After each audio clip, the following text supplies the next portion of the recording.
our countdown clock as a reminder to our debaters to keep this debate on time. We need your help. When you see the clock count down to the final 10 seconds of any one debater's segment. This 360p is just how the video is. I guess it's a re-upload because the full original thing isn't there. I don't know why.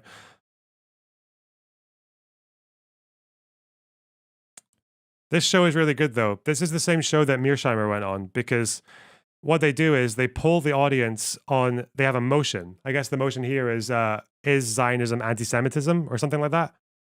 They're copywriting, be careful. Oh. Will I speed it up then? 1.25? Will that save it? Anyway.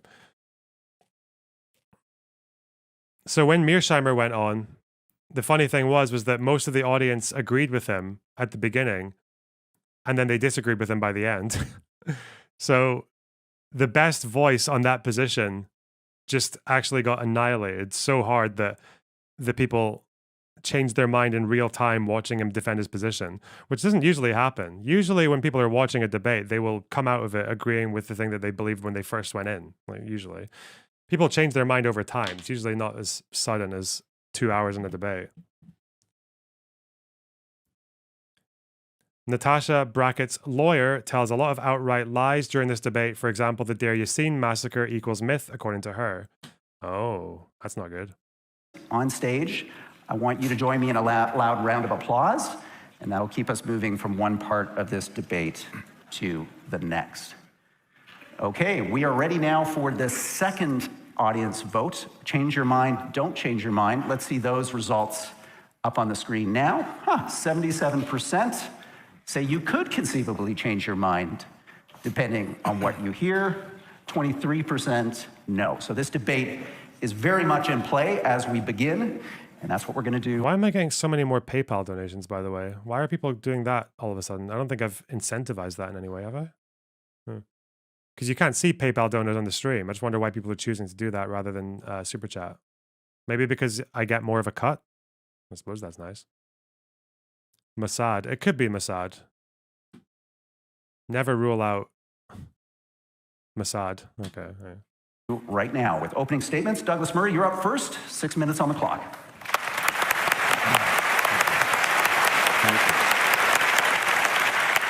Well, thank you very much, Rudyard. It's a great pleasure to be back at the Munk debates. When I was last here a couple of years ago, I just returned from the front line of the war in Ukraine, where I was with the Ukrainian armed forces. And for most of the last 8 months, I've been in Israel and Gaza, following the war there as closely as I can. And I won't go into all the details now that I could give you. Who is he? He sounds like it's this guy. It's this guy again. He's back. He's returned. I'm here with new freshman, Claimer, and you're in the play, right? Indeed. How's that going? Well, it's going chillfully thus far. I'm not.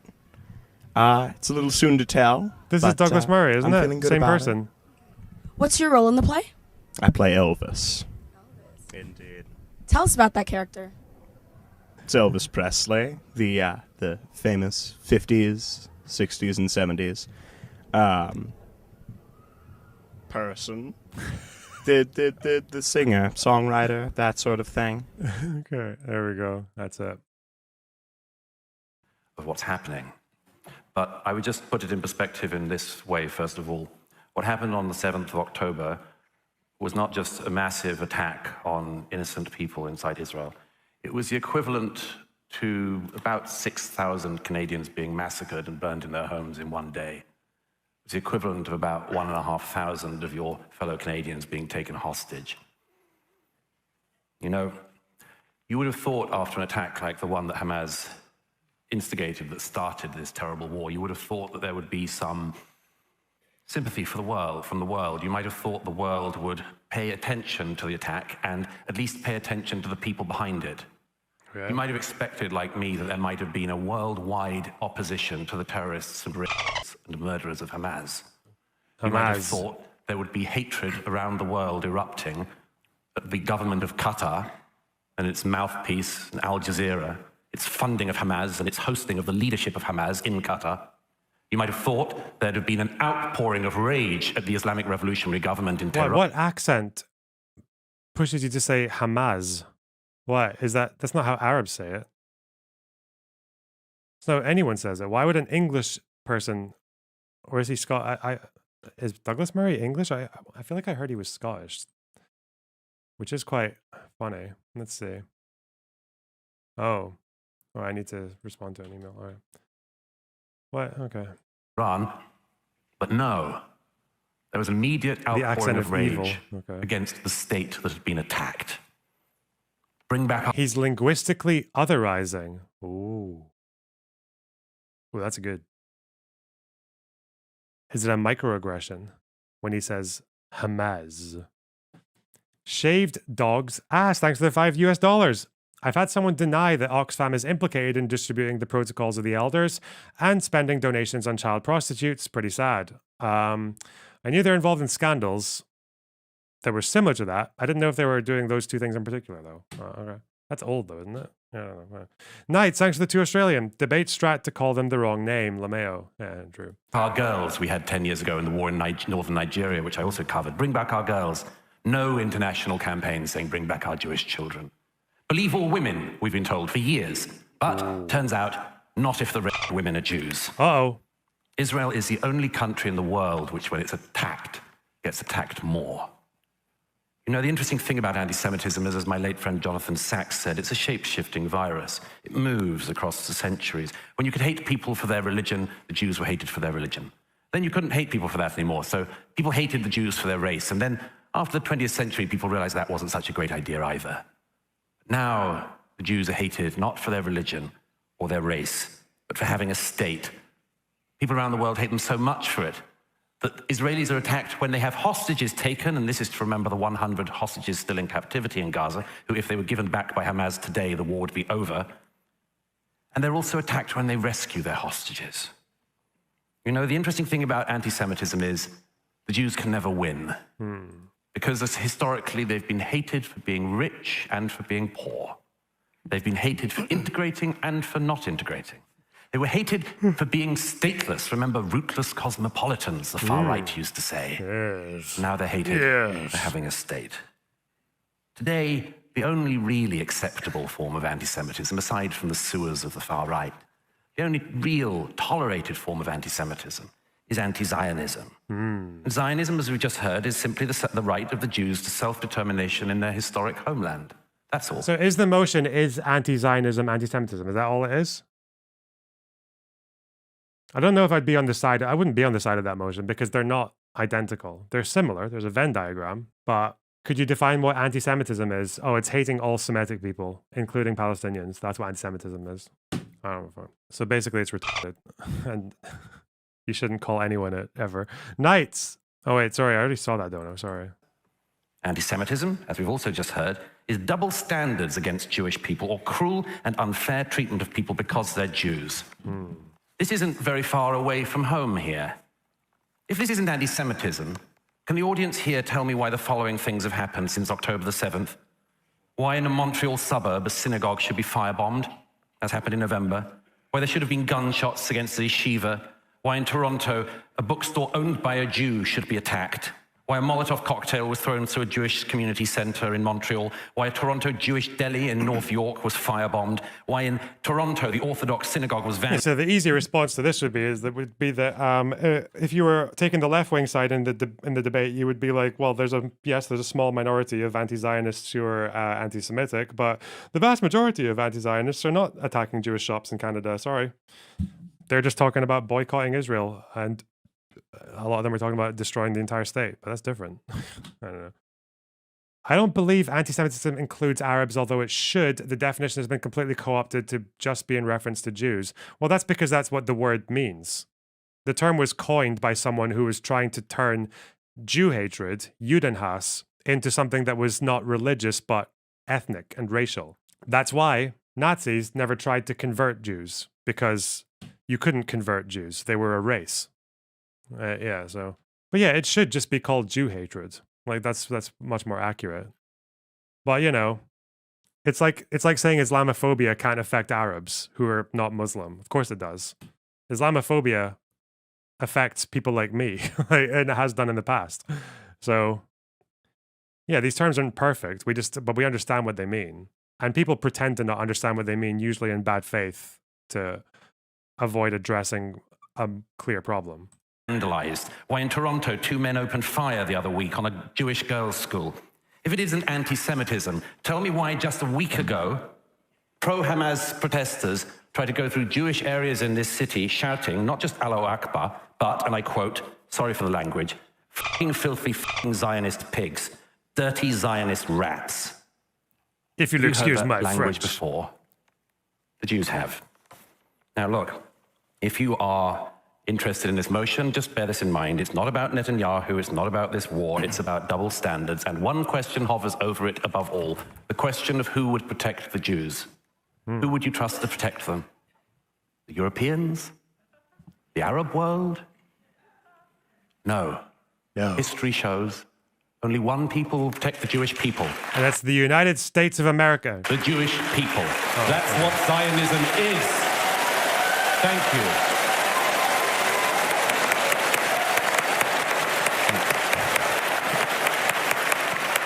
Thank you for that opening statement, Douglas. It's now Mehdi Hasan's opportunity to present the con side of the argument. Thank you.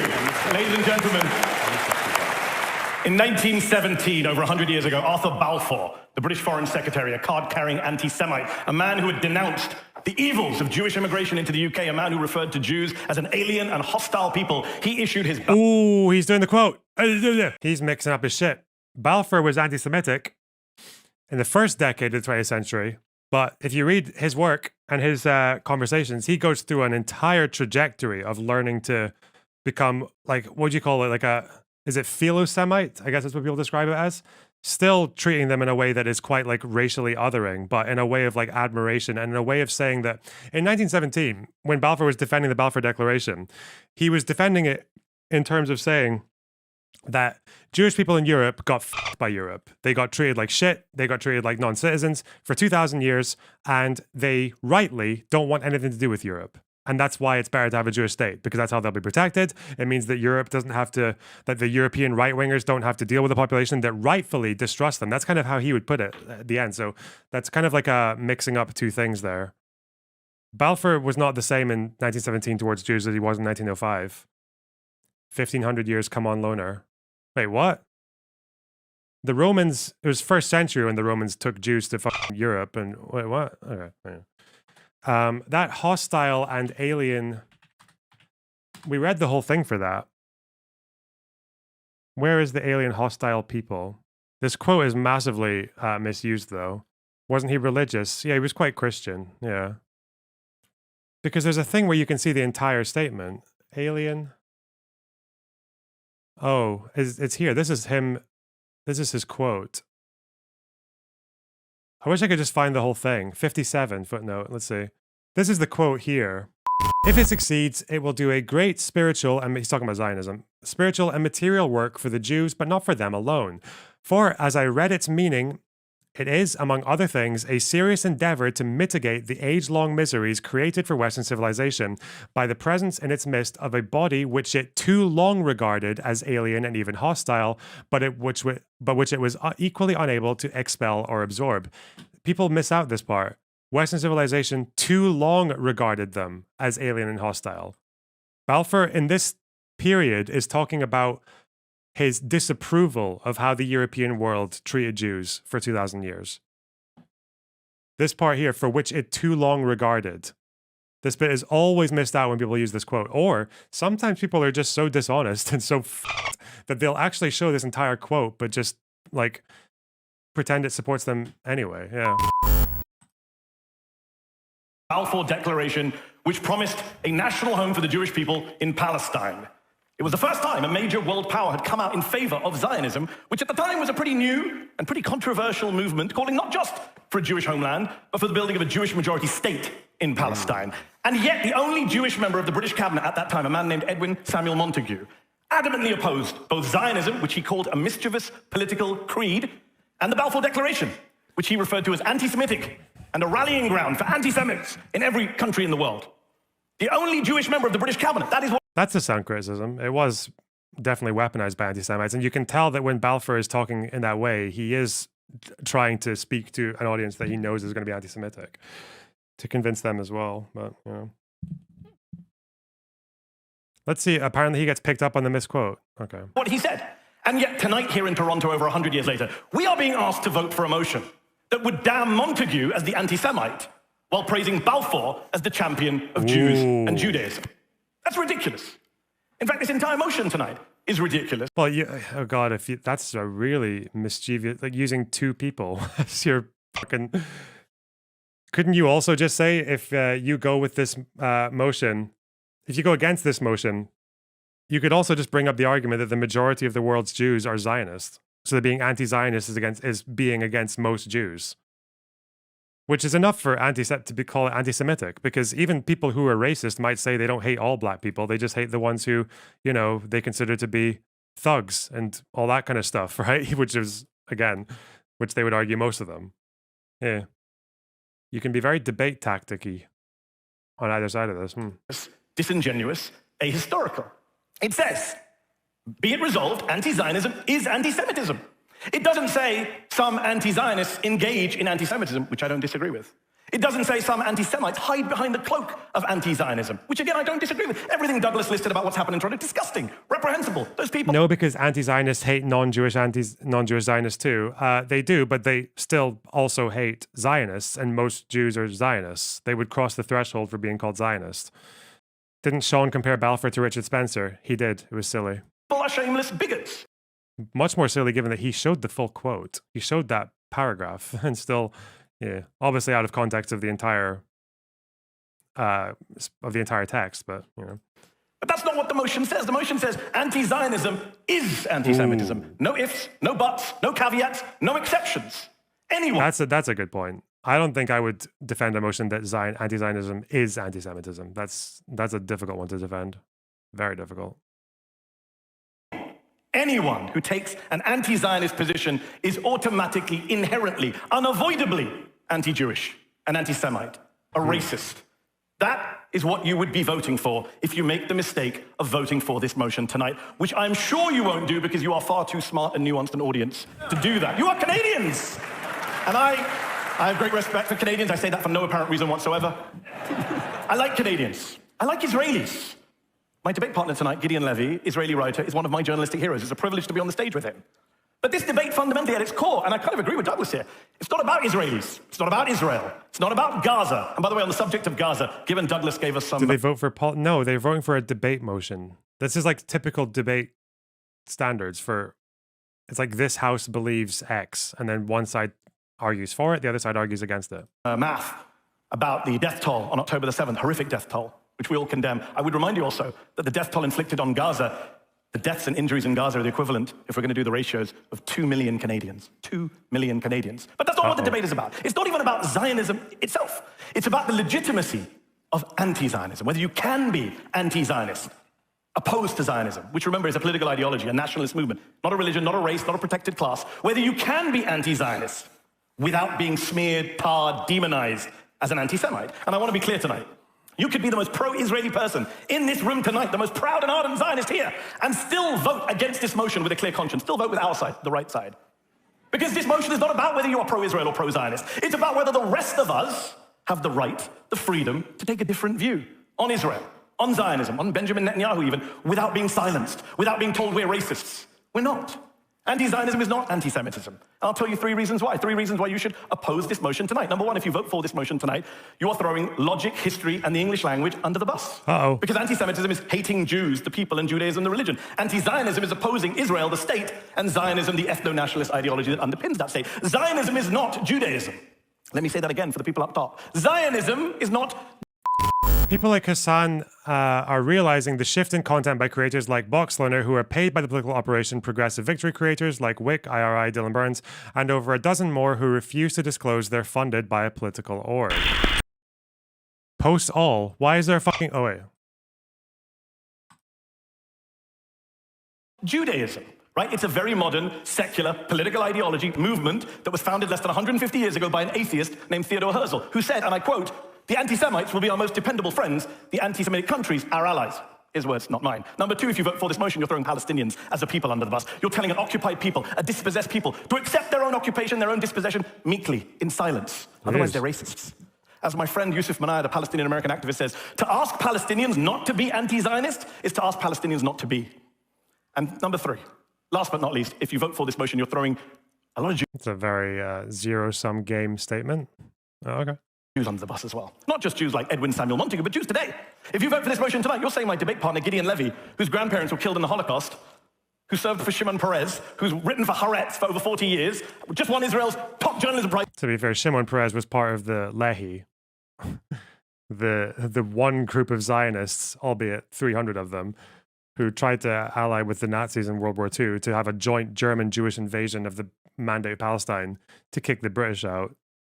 That's, I think being involved with Yitzhak Shamir is probably not the best. Wait, did he say Shimon Peres or Shamir? Because I keep mixing. Wait, am I really fucking stupid? Hang on. To accept their own occupation, their own dispossession, meekly, in silence. Otherwise, they're He said Perez. I don't know why I always mix up Perez and Shamir. My brain is broken. Sorry. As my friend Yusuf not to be. Perez And was not. number three. Perez was not. Last but not least, if you vote for this motion, you're throwing Oh God. a lot of Jews under the bus as well. Not just Jews like Edwin Samuel Montagu, but Jews today. If you vote for this motion tonight, you're saying my debate partner, Gideon Levy, whose grandparents were killed in the Holocaust, who served for Shimon Peres, who's written for Haaretz for over 40 years, just won Israel's top journalism prize 3 years ago. He's an anti-Semite. You're saying the Satmar, the world's biggest Hasidic Jewish sect, which says it is fighting God's war against Zionism, is anti-Semitic. Yeah, Perez was Israeli left. He wasn't. No, he was nothing like Shamir. Yeah. You're saying Jewish college students on campus, maybe some of them your kids, members of If Not Now and Jewish Voices for Peace, they're anti-Semites. You're saying some of the most respected Jewish voices in the world, like Abraham Berg, the former Speaker of the Parliament, Miriam Margolis, the actress from Harry Bloody Potter, they're all anti-Semites. That is what you are saying. That is what you're signing off on if you vote for this motion tonight. So I have a simple solution for you all. Don't do it. Vote instead for common sense, for free speech, and the right. The Shamir stuff is BS. What the Lehi, that he was part of the Lehi, and that the Lehi wanted to court the support of Nazi Germany. What part of that is false, David? Satmir, not Shamir. Huh? Okay. Right to criticize a foreign country, the right to criticize a foreign country and the political ideology. I beg to oppose. Thank you. Natasha Hausdorff, let's have your opening statement now. There you go. Well, thank you and good evening. What a privilege it is to be here, stood on this stage on what I consider to be the most important topic of our age. I have to begin with a debating tip coming from a land with a culture of a rich history of debate, and that is that in debates, it is for the proposition to define the motion. And Douglas did that for you, loud and clear. Mehdi seems to think that he can redefine anti-Zionism without you noticing, but the proposition are not going to allow him to pull the wool over your eyes and conflate Zionism with politics. These debates are so performative. Oh, God.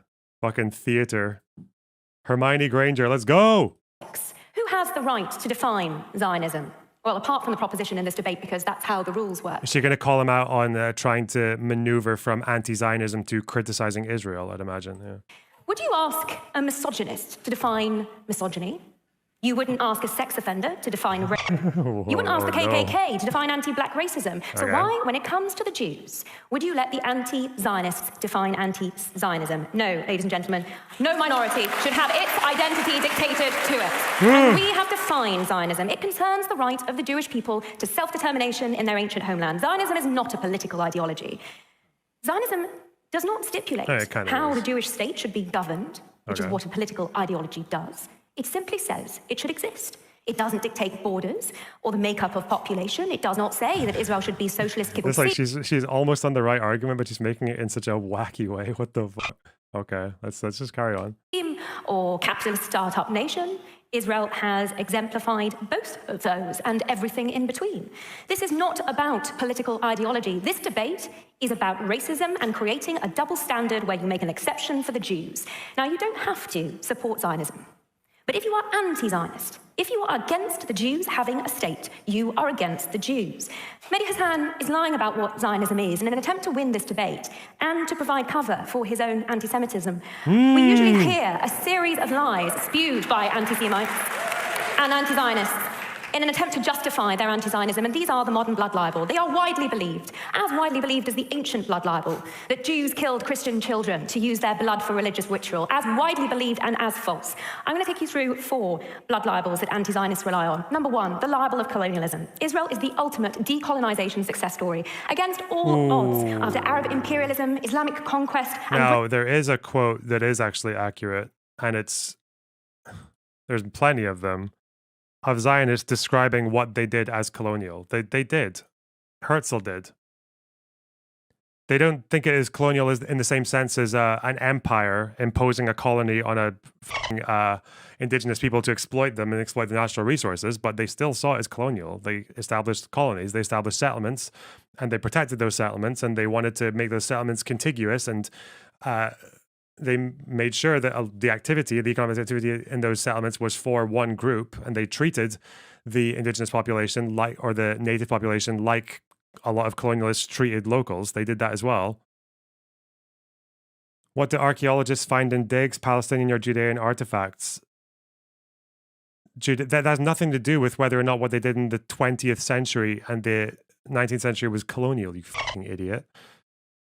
Like, just because your ancestors from 2,000 years ago lived in a place and then you fuck off from that place or get fucked off from that place, and then people come back and there's another native population there that's been there for hundreds of years, most of them, and you establish a presence there, what do you think indigenous means? Indigenous and native don't necessarily mean the same thing. Indigenous doesn't mean that, like, indigenous to me, I don't think indigenous just means like you trace back to the very first group that was there.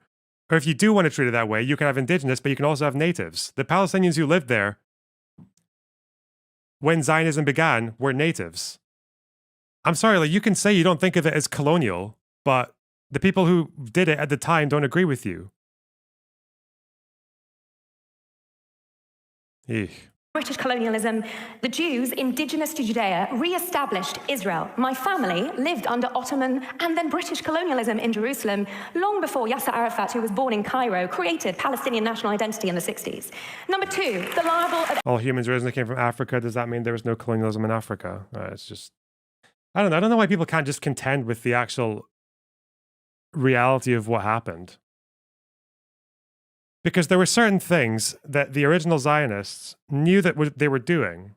They knew that they were building settlements. They knew that they were connecting those settlements, and they knew that they were defending those settlements militarily. They knew that there was a local population, a native population, that was going to be an obstacle to what they were doing. They knew that it was in their interest to exclude that native population from their activity. They believed themselves to be of a more sophisticated culture than the natives who lived there. They knew that eventually that native population would be a problem, would be an obstacle to their goals. I don't know. In a lot of ways, it looks kind of colonial, and that's why they saw it that way.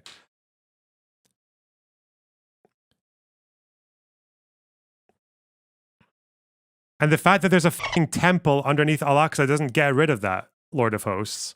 Native defined for how many years? I'd say I'd give it maybe a couple of generations, which again is most of the Arabs who lived there. Most of the Arabs who lived there, as far as we know, were there for at least a few hundred years. And that's true of 47 as well as 1900 or 1870. Why conflate building settlements with imperial colonialism like the British Empire? No, I'm not conflating them. I said it has things in common with colonialism, but isn't the same as imperialism. That's the difference. At least this is Benny Morris's words. I think this is a good way to analyze it. It's colonialism without imperialism. I think that's a pretty fair way to put it. Are most of the Arabs who lived there from Egypt and the rest of the Arab world that moved there in the early 1900s? No. That's a very popular, like, right-leaning Israeli belief, but that's just not true. No. The majority of people who were there by 1947 were there from families that had been there for a few hundred years. 200, 300, 400 years. So when will Israelis flip to being the natives after 100 years, 200? See how ludicrous you sound? That's not ludicrous at all. Israelis are native now. Most Israelis were born there. Source, trust me, bro. Oh, also, sorry, Lord of Hosts. Okay, you either change your mind when I show you a source or you get banned. Sorry. Or you give me a counter source. I put this out on Twitter today with the link. This is from a book called The Population of Palestine by a guy called McCarthy. There was unrecorded Arab migration into Palestine.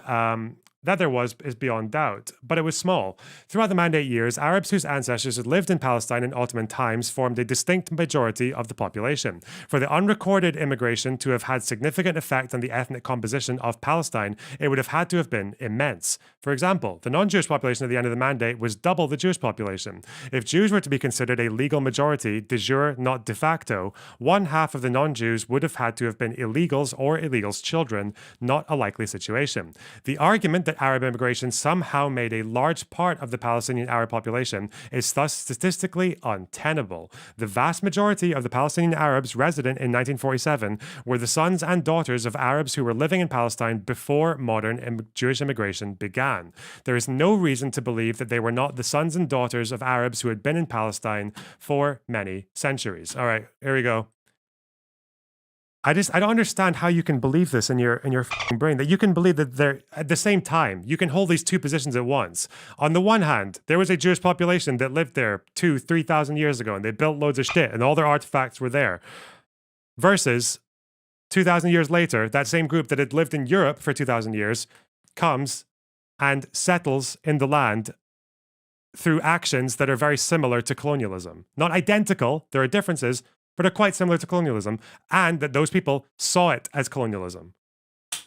I don't know how you can't understand that these two positions are not incompatible. Ethnic cleansing. In 1948... It's the same thing again. I think you understand. It's just the whole thing that you just don't want to concede anything. It's so stupid. When 5 Arab armies and the local Arab population attacked the fleggling state of Israel with the stated intention of annihilating its people, 700,000 Arabs escaped the fighting. Those that remained... Saw it as colonialism. Oh my God, you fucking retard. Sorry, Lord of Hosts, what did I say just before saying they saw it as colonialism? That it had a lot in common with colonialism. Do you just ignore that part? Why did you ignore that? Why did you ignore me saying, if you heard me saying they saw it as colonial, and just before that I said it had a lot in common with colonialism, you're wrong. Oh, okay. Sorry, wait, sorry. I just need to... Bad faith piece of shit. All right, sorry. We need to... Oh, okay. God. Oh, God. Oh, no. This is where I Google search, does Hezbollah have a Christian wing? Fuck me. Fuck me. These people... Yeah, you'll be the death of Israel. Sorry, fuck you. Bye-bye. Yeah. Nothing in common. Okay. Became Israeli citizens. The Arab population of Israel has increased tenfold. This is ethnic cleansing? No. Ethnic cleansing is what happened to the Jews in 1948 when Jordan occupied the West Bank. Ethnic cleansing is what happened to 850,000 Jews expelled from Yemen, Algeria. It's so funny that, like, if you took that logic, that would mean that if again, because Judea, Samaria, that would mean that if Israelis kicked out 2.5 million Palestinians from the West Bank and made it part of Israel, that would also be anti-colonial. Like, the fuck, all the settlements in the West Bank, they're all anti-colonial. That's oh God. Egypt, Morocco, Syria, Lebanon, and Iraq, where they'd lived for thousands of years. Ethnic cleansing left Arab countries Jew-free. Meanwhile, 2 million Arabs live in Israel today. Number 3, the libel of apartheid, because those Arabs that remained in Israel are now 20% of its population, the only free Arabs in the Middle East. They are represented in every area of Israeli society as mayors, army officers, police commanders, members of parliament, and the Supreme Court. I served under Salim Gibran, who put both an Israeli prime minister and a president in jail. 850,000, why is he using the lower number? I thought it was 800,000. That's the number I always hear. What, for the Jewish exodus to the Middle East? Again, I don't know why. Is it not ethnic cleansing if they're moved from one area to another and then not allowed to come back? I don't know why that. It's just people. It's just whatever people want it to be. These words. Oh God.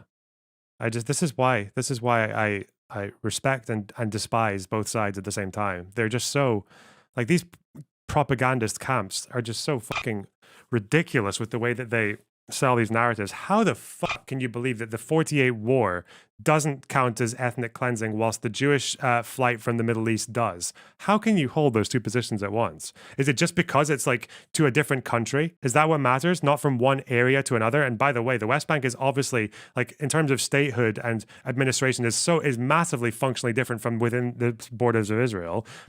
If that's the case, if they just moved from within a country, why does Israel not let them back? Israel clearly sees that movement as something significant. Intention is, if you go by the intention line, Israel has it worse, because there was at least 50 villages and towns that were expelled as a matter of choice by either Israeli commanders or by Ben-Gurion or by generals. That was intention. That was choice. And obviously the state's intention after they left, the state's intention as a matter of policy was to bar them from coming back to within Israel's borders. I don't recall there being any massive policy of kick out the Jews from the Middle East. People were pushed out. They were not expelled as a matter of any kind of like intention from the top down. There was no policy or orders. Egypt, I think for what? How many? Egypt is the one exception. How many Jews were expelled as a matter of policy in Egypt? Like 500, maybe? Or was it 5,000? It was not a sizable percentage of the 800,000. Yeah, the Farhud was a pogrom. It wasn't a state policy. I don't know. Again, these words are just whatever people want them to be. Just, especially when you have words that not everyone agrees on the definition, so you just invent the definition as you go along. It's so dumb, man. And those who propagate the lie of apartheid seek to conflate Arab citizens of Israel with Arabs living under the Palestinian Authority. So what was 1929? I mean, I'm happy to call any of these things ethnic cleansing. It's a broad term. Why not? But the fact that people have these, just invent their own reasons for why one is and one isn't is really stupid. Have an autonomy and should be voting for their leadership, but President Mahmoud Abbas is now in his 19th year of his 4-year term. Number 4, the libel of genocide, the reprehensible smear that maliciously accuses the Jews of perpetrating the very crimes committed against them. October 7 was the latest in a long history of genocidal acts by Arabs against Jews in the Middle East. The genocide libel inverts reality. Hamas has spent 16 years embedding its terror infrastructure in mosques, schools, hospitals, and every second house. Its central military tactic is to use civilians as human shields. And in the face of these unprecedented challenges, the IDF has taken greater measures to prevent civilian casualties than any other army in history, far exceeding the requirements of international law. Genocide is the latest modern blood libel that anti-Semites use to justify their anti-Zionism, and it is central to Hamas's war strategy. Today, its only aim is to survive, and to achieve this with international pressure on the Jews to cease their self-defense. Voting for the opposition supports Hamas in this endeavor by legitimizing, aiding, and abetting their anti-Zionist aim to wipe out the Jews from the river to the sea. Don't stand with the terrorists and anti-Semites. Stand on the side of moral integrity. Stand with the proposition. What a fucking slimy cunt. Give me a roster of all the paid Progressive Victory creators, and I'm happy to come on and chat. I don't think there's any Progressive Victory creator who is denied being paid by Progressive Victory. Everyone in the roster has acknowledged it. Everyone, would you call it a roster? I'm paid by Progressive Victory, just so you guys know. They don't tell me what to talk about, ever. They might give me suggestions and I can say yes or no, but, so give him the list. What a cowardly fuck.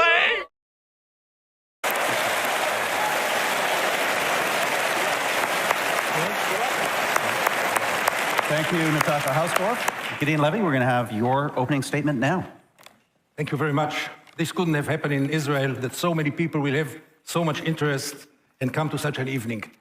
I can't prevent a remark that I didn't plan to say to what Douglas had just said.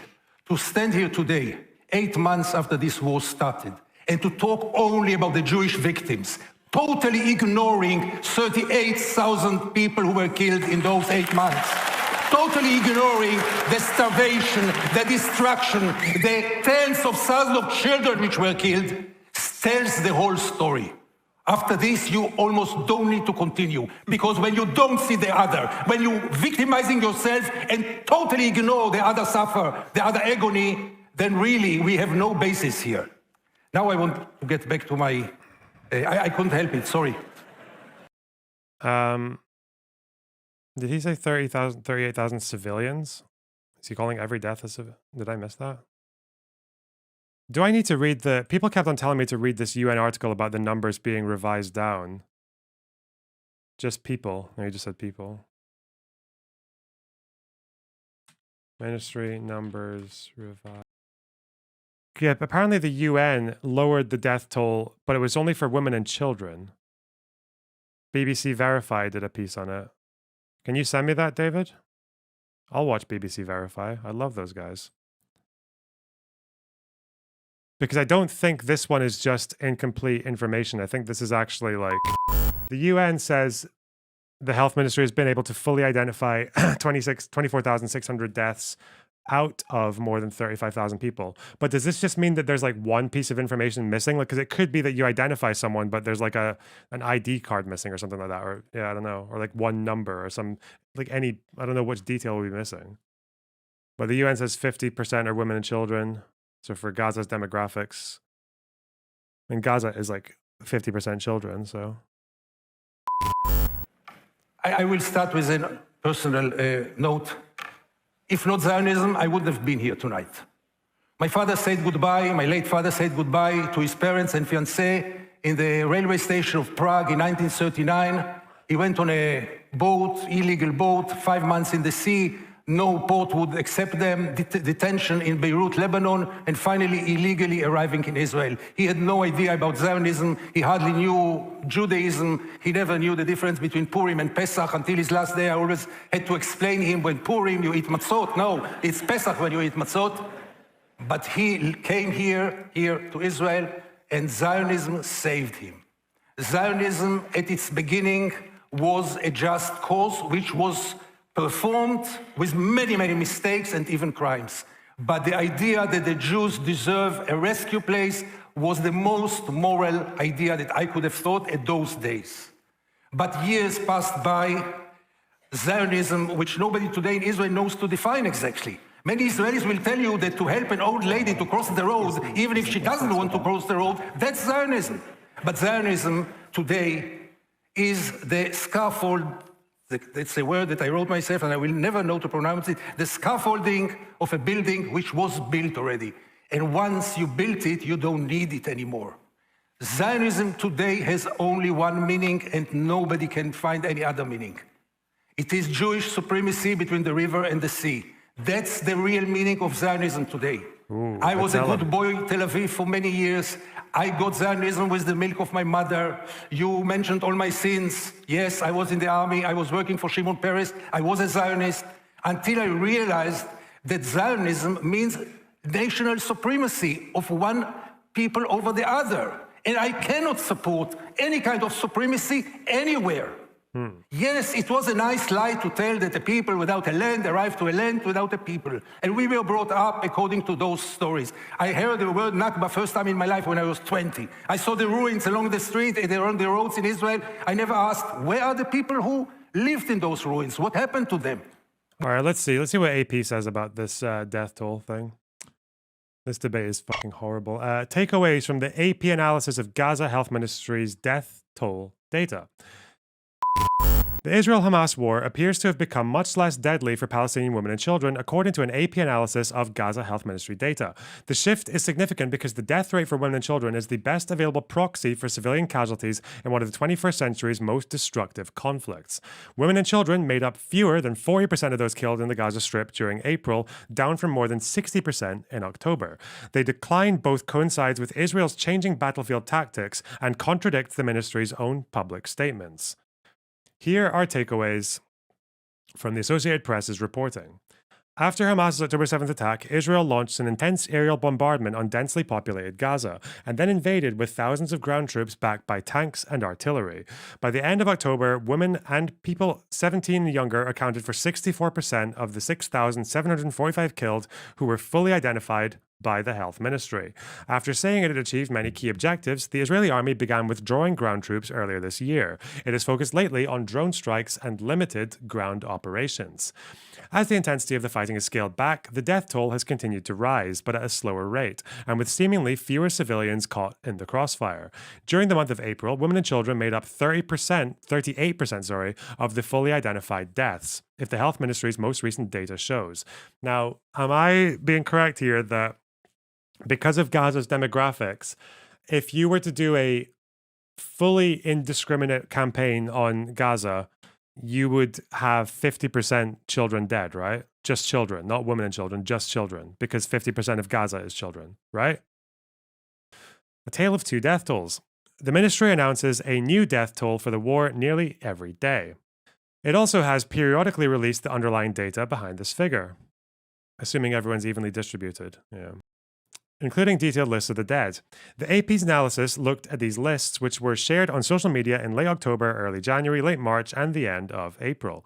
As recently as March, the ministry claimed over several days that 72% of the dead were women and children, even as underlying data showed the percentage was well below that. Israeli leaders have pointed out to such inconsistencies as evidence that the ministry is inflating the figures for political gain.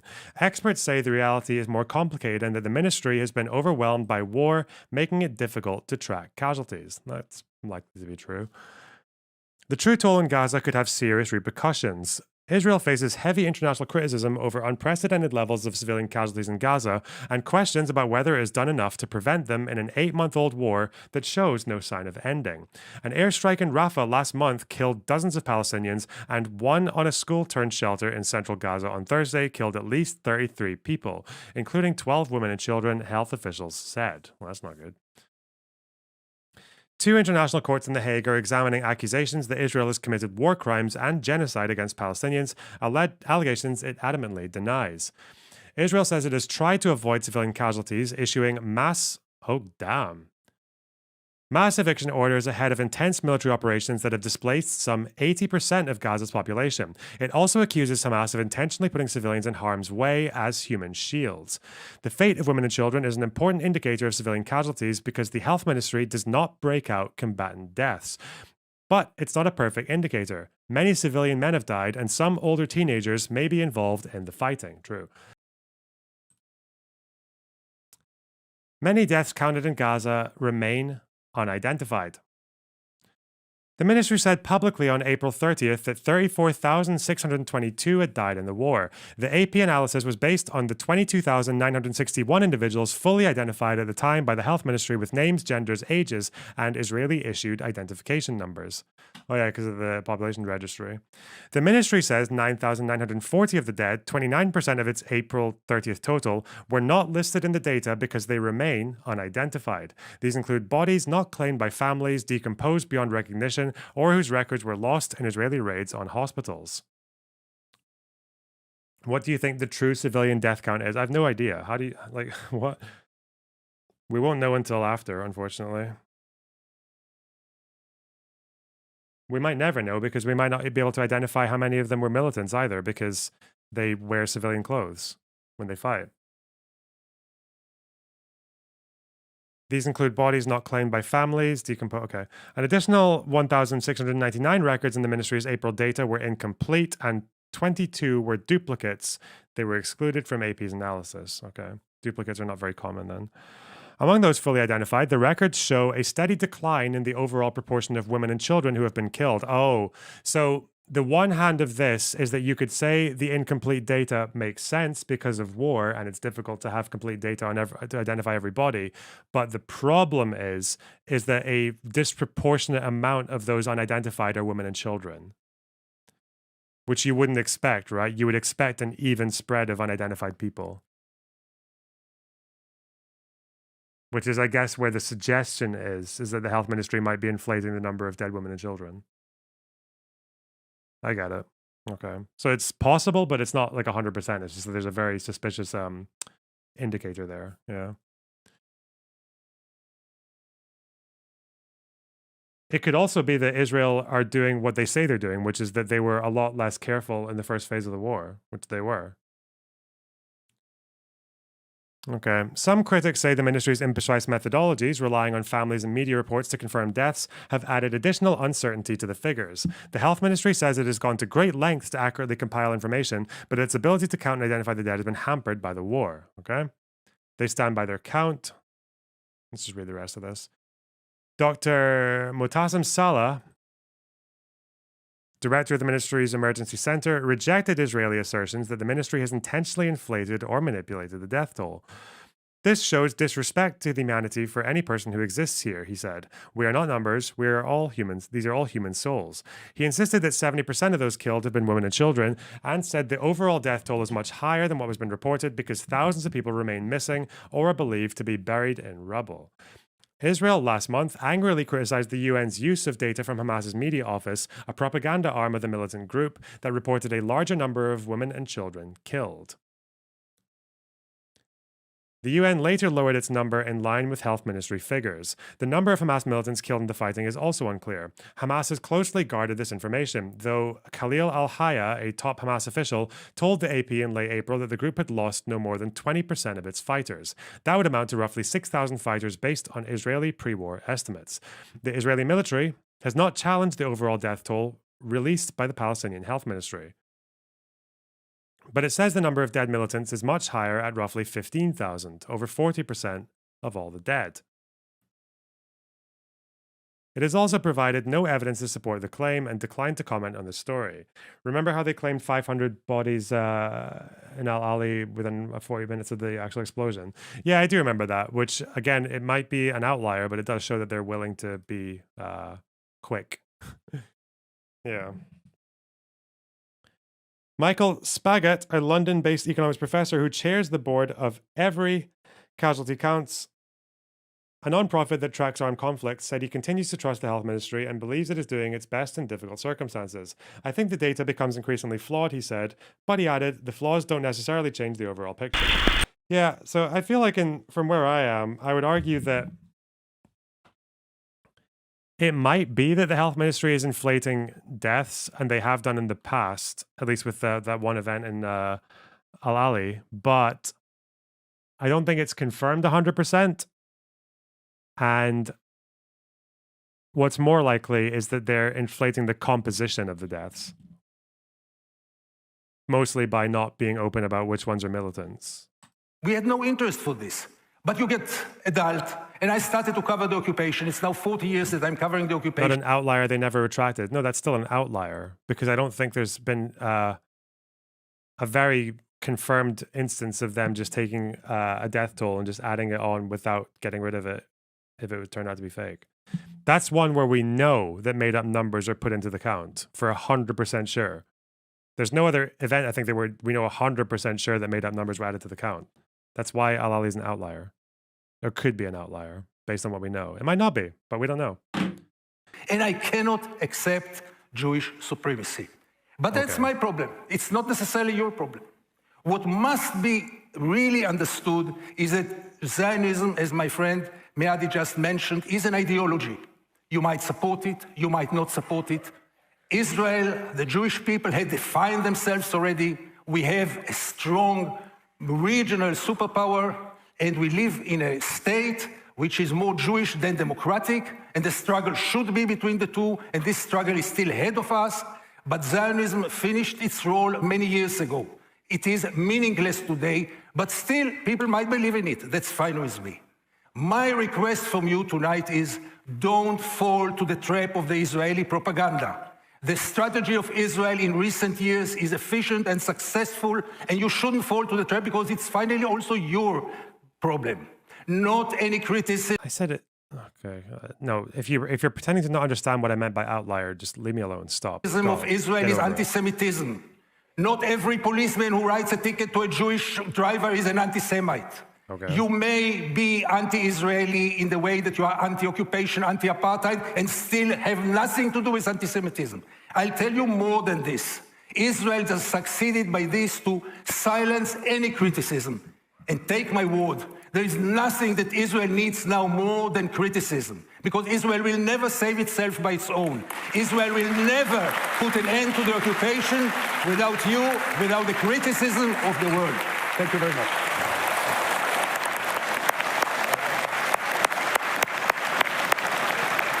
What a terrific set of opening statements. Thank you, all of you. This debate is off and running. We're now going to move to rebuttal. So this is 3 minutes on the clock for each of you to react to what you've just heard. We'll do that in the same order as the opening. So Douglas, you're up first. Thank you very much. There's quite a lot to reply to there. Let me first say, Gideon, you started with a peroration about me not mentioning the Palestinian casualties. That's because I started by mentioning the war. And there is no law of war that says you're allowed to start a war and then complain when you lose it. And I wanted to ask, do you think if these students who protested dumb stuff like Starbucks focused on shutting down orgs that create problems in Sheikh Jarrah, it would be productive? Yeah, imagine being targeted in your activism. That would be pretty incredible, you know? Civil rights movement, this state's bus company or whatever. Yeah, right. And if Mehdi cares about the Palestinian casualties, as I'm sure he does, then tell your bosses in Qatar to tell their friends in Gaza to stop the war and give back the hostages.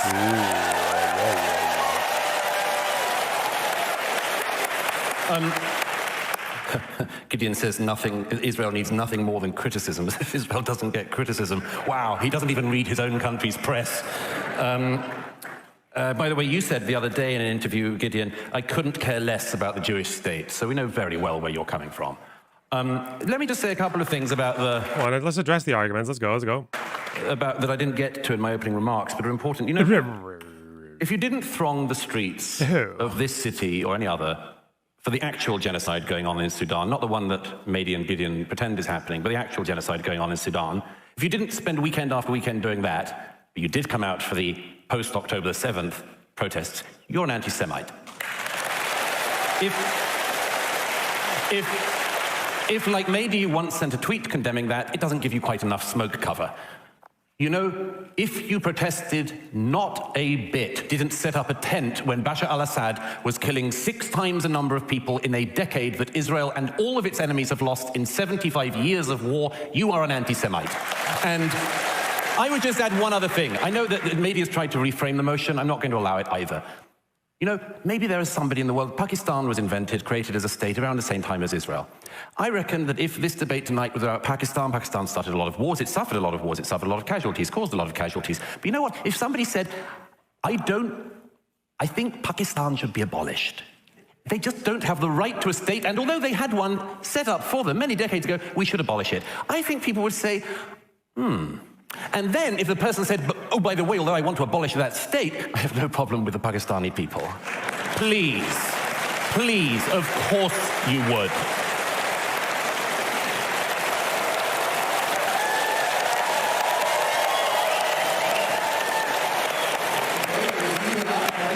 Opportunity for rebuttal, 3 minutes on the clock. Thank you very much. Oof.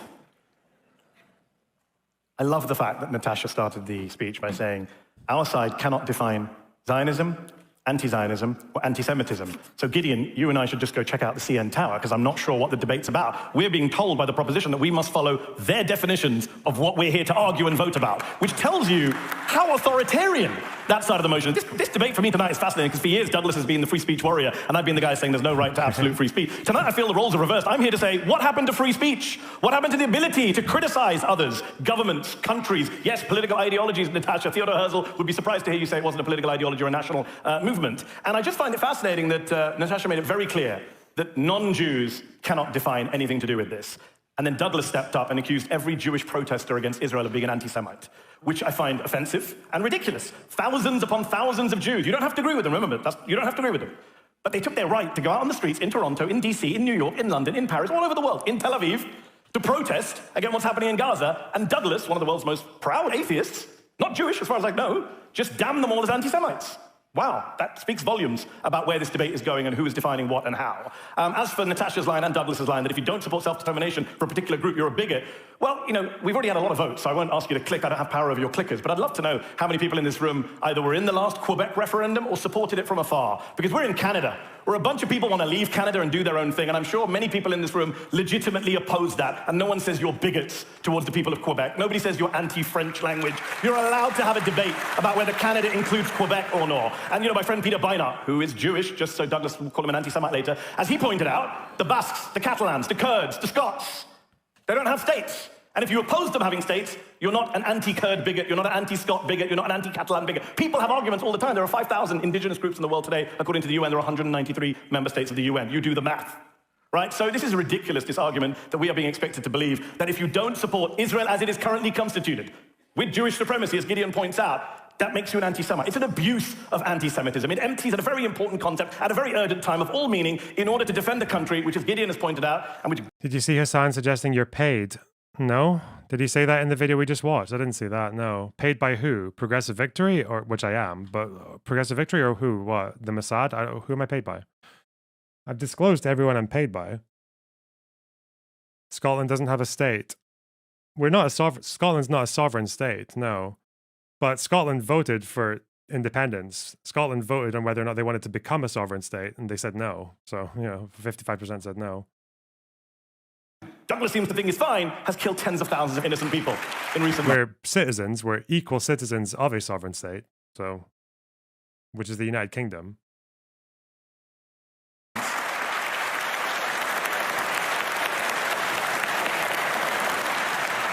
Let's reset that clock, and Natasha Hausdorff will have your rebuttal now. Yeah, thank you. I'd like to use my time to do some fact-checking, but I only have 3 minutes, so we'll see how far I get. But first of all, Balfour. We heard him quoted to you earlier, ladies and gentlemen. She's doing it. Let's be clear about Balfour. that quote and what was changed, or at least misrepresented, because I think this is going to give a really strong indication for what is coming out of the opposition as a whole. We were told he referred to Jews as alien and hostile, in fact, that he was therefore an anti-Semite. Well, I'm going to read you out the quote, and you make up your own minds. He said, "Mitigate the age-long miseries created for Western civilization by the presence in its midst of a body which it too long regarded as alien and even hostile, but which it was equally unable to expel or absorb."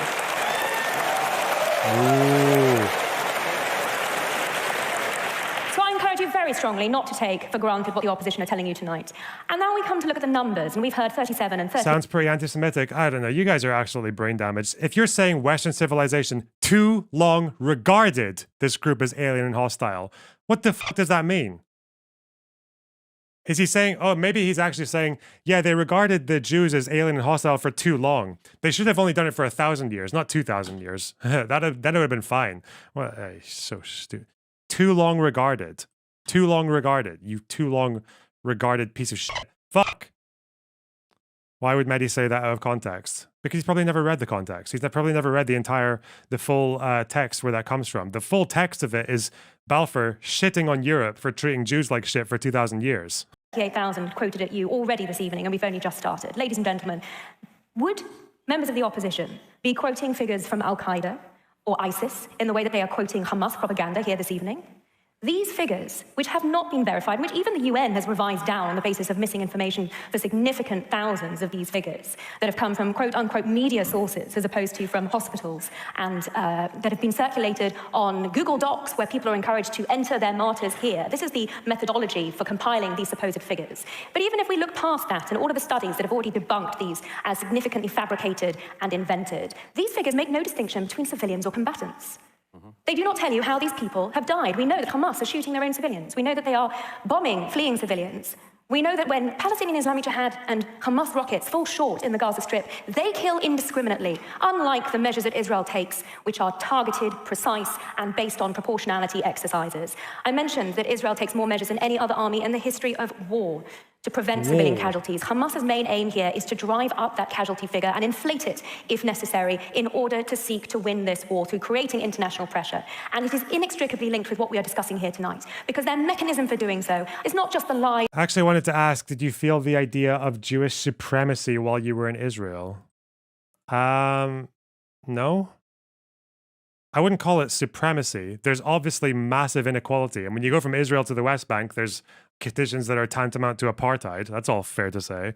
The reason Israelis feel the way they do about Palestinians, though, I feel like for most of them, I don't think it comes from a place of Jewish supremacy, because even the kind of more right-leaning, like hyper-security obsessed, everything we do is justified in the name of security people, I feel like they all tend to have this position that, like, it seems like they don't see it as an ethnic difference or like a racial difference. They see it as a difference of, like, most of them, to me. Would it not be nerve-wracking to be Mehdi/people like him and not know the context of things you quote in front of so many people? Thanks for the $10, P Nasty.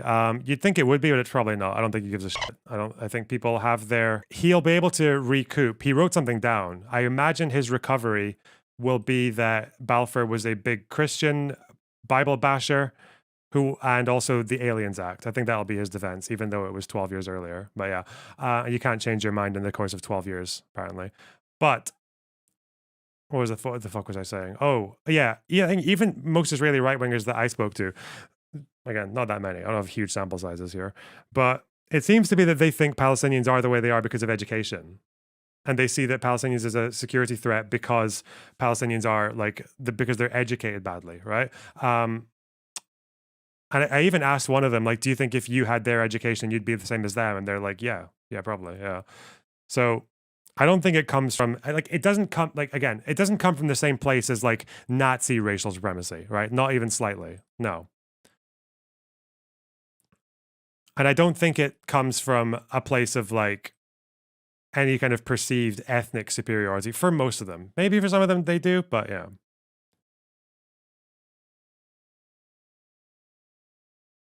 Cultural, there probably is an air of cultural supremacy, yeah. That wouldn't surprise me. That was definitely the case at the beginning. One of the, again, we're talking about comparisons to colonialism. One of the very interesting things about colonialism in terms of Zionism was that it was unique in the sense that both the colonizers and the colonized both saw themselves as superior. Like the Muslims, like who saw Zionists come to them, saw them as dhimmis, right? Like they were supposed to be second-class citizens, and like, you know, less than Muslim. And obviously the Zionists saw themselves as like the cultured Europeans coming to vitalize the land and, you know, all that shit. So yeah. Is about the origins of anti-Semitism or whether Balfour was an anti-Semite, but also significantly about what is happening on the ground. That is anti-Zionism, and it is double standard against the Jewish state. I've heard Mehdi say that Balfour was an anti-Semite. If you view him through the lens of today, he was anti-Semitic in the sense that he was philo-Semitic. He thought the best thing for Europe would be to, like, the integration wouldn't work. He thought integration wouldn't work by the end of his, by the Balfour Declaration, because he thought Europe was too anti-Semitic for it, but he also thought the Jews were too hostile to Europe because of it. But he thought that the Jews were hostile towards Europe for understandable reasons. He thought they were right to be hostile towards Europe in a way. He was definitely anti-Semitic earlier on, though. In 1905, he was anti-Semitic when he voted for the Aliens Act. Yeah. But he saw Jews as a distinct race. So you could call that anti-Semitic by today's standards. But by his standards in 1917, I don't think he would have been the same level as what you would expect a typical anti-Semite of 1917 to be. The problem is that people view all these things through the lenses of both today and from our part of the world. And neither of these really apply very neatly to over there and the past. Which means that we know that it is anti-Semitism too.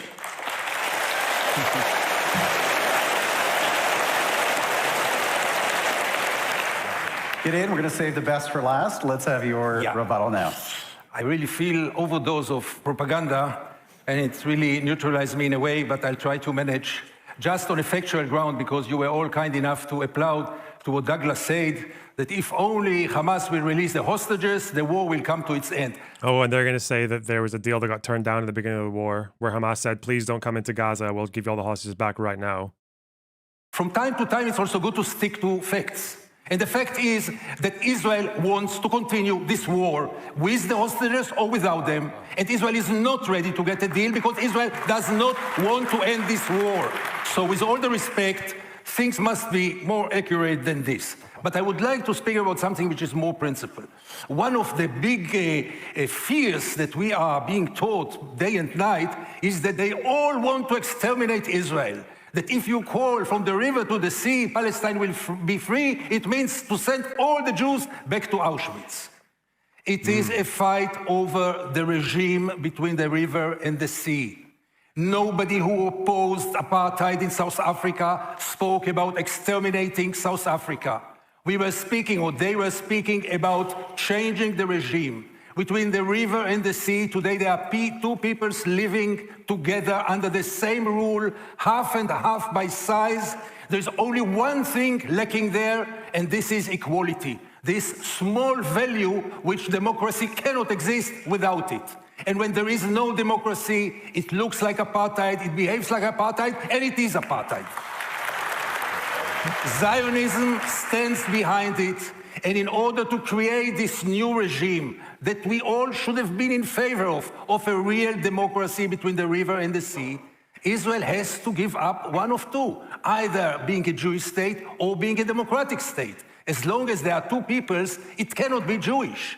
As long as there is Jewish supremacy, it cannot be democratic. So it's all about changing the regime. And yes, between the river and the sea, I would love to see one day equality. And this is the meaning of releasing Palestine. And it has nothing to do, not with the Holocaust, not with Auschwitz, and not with many other things. Right now, our cause, and it should be the world's cause, is to changing the regime into a democracy. What is wrong in this? What is wrong in wishing for an equal society?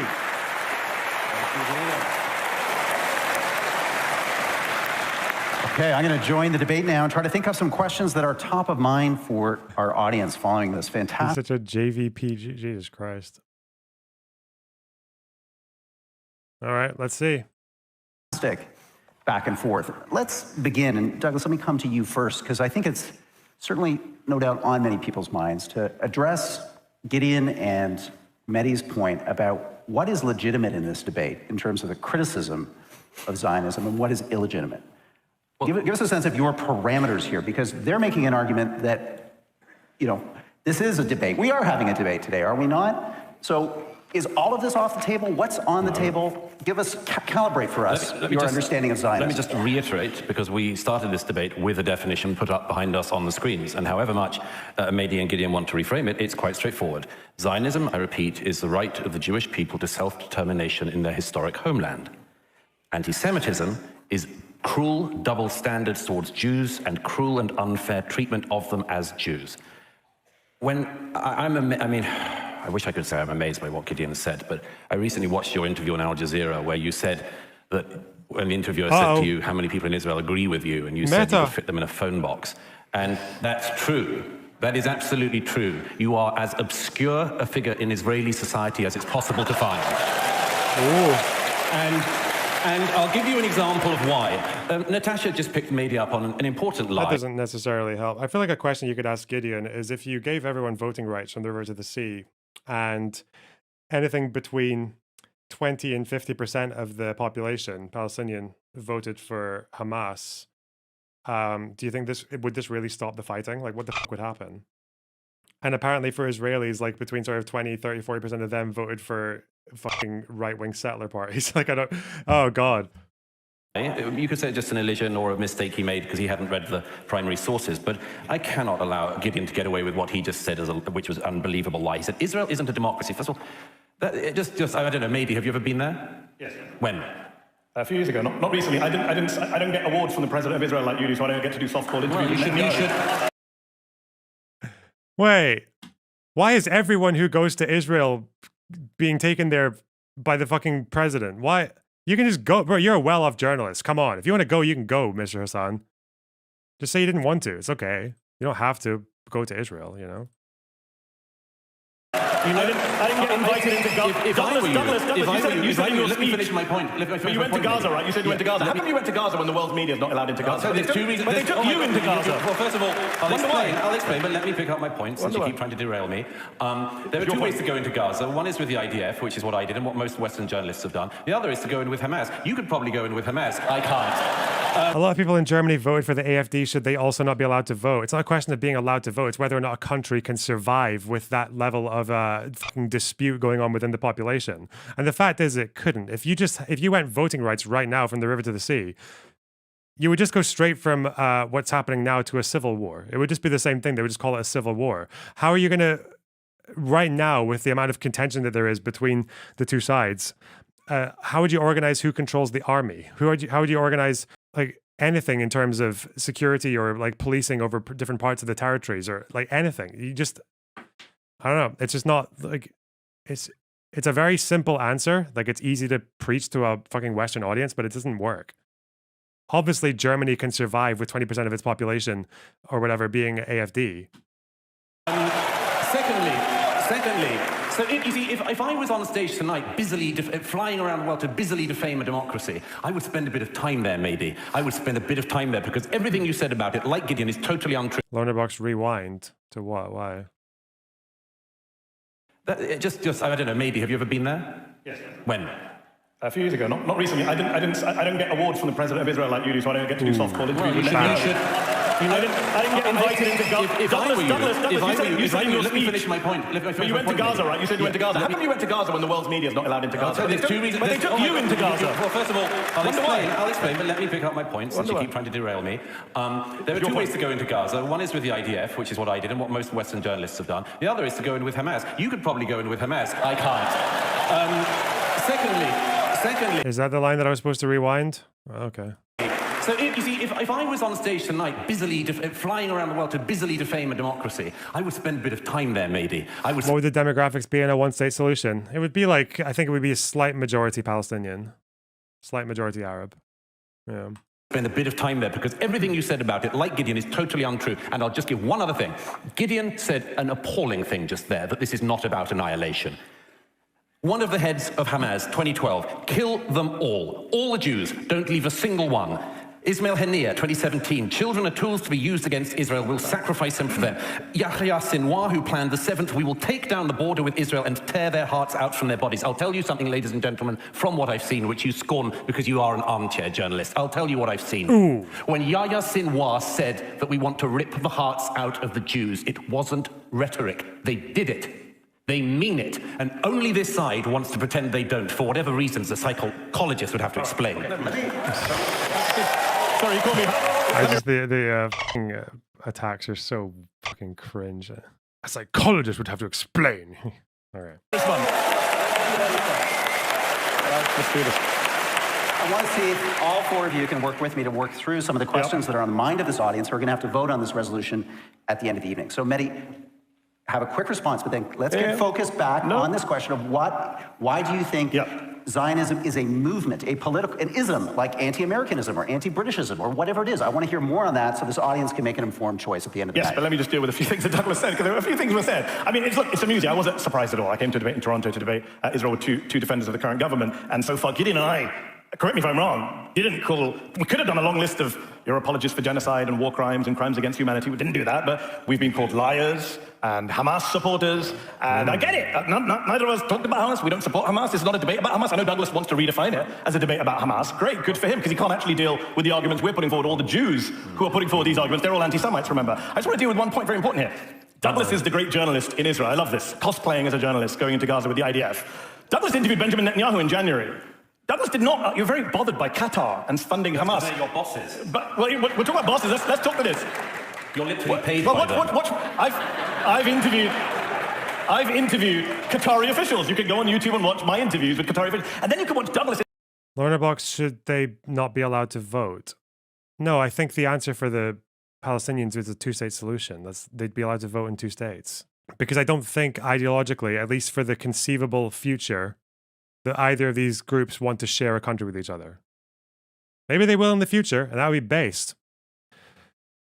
But Palestinians need sovereignty now. They don't need sovereignty in a time when Israelis and Palestinians have the same ideological or cultural or whatever narratives that would make them functional parts of an equal society. That's not coming anytime soon. Interview Benjamin Netanyahu, where he asked him pearls like, is there another chapter left in the Netanyahu biography? That was the strong question. He didn't ask Benjamin Netanyahu, why did you work with Qatar to fund Hamas all those years? Why did you prop up Hamas all those years? Why, according to today's Israeli media, did you have reports that there was going to be an attack on your citizens and completely allow that to happen? Douglas didn't ask any of those questions. Instead, he'd like to spray around Hamas at the Muslim on the stage. Douglas referred to... The thing about the IDF reports is, I don't think anyone denies that this was a massive strategic failure. That's very, very clear on so many levels.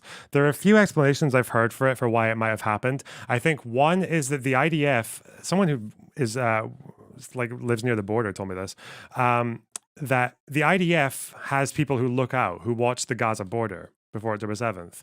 And apparently the people that they were delegating to that position were most often or disproportionately young women, like 18, 19-year-old women who were doing their mandatory service. And apparently the reason they put women there was because they thought that women were just more likely to actually monitor the movements at the border without getting bored. I think that was, but then the downside of it is that when women were making these reports to the superiors about the irregular activity at the border, they were ignored. because they were women or because they were young or because of complacency. Like, so it seems to be like you had this kind of double-edged sword where they put women in a position where they thought they'd be good at, but then didn't really pay attention to the warnings that they were making.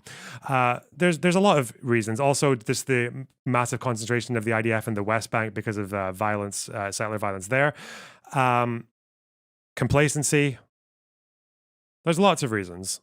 Another reason, though, is that groups like Hamas and Hezbollah will talk about potential attacks all the time.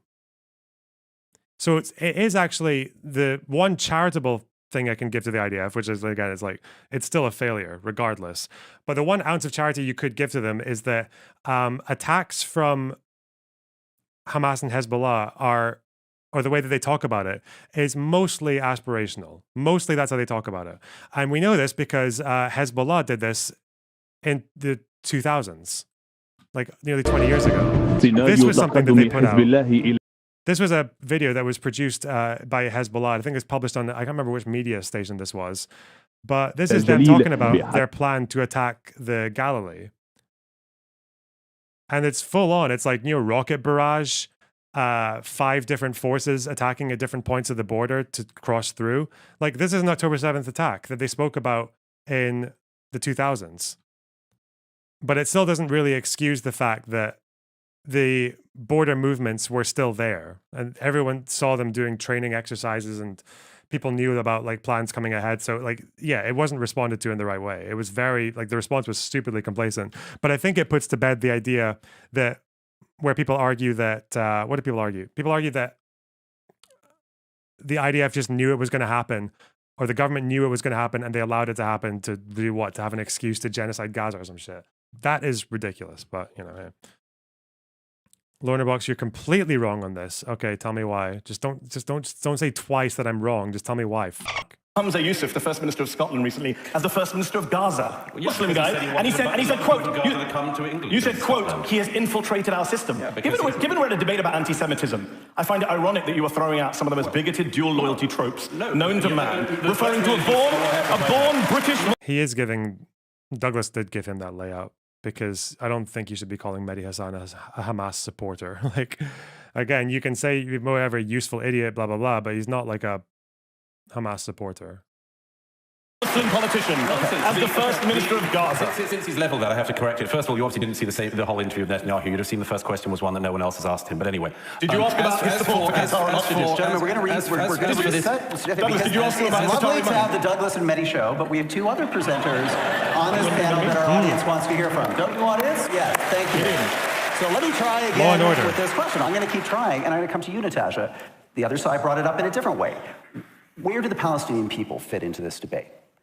Are they all anti-Semites because they oppose Zionism, the ideology, the movement, Israel's statehood? What's your answer to that question?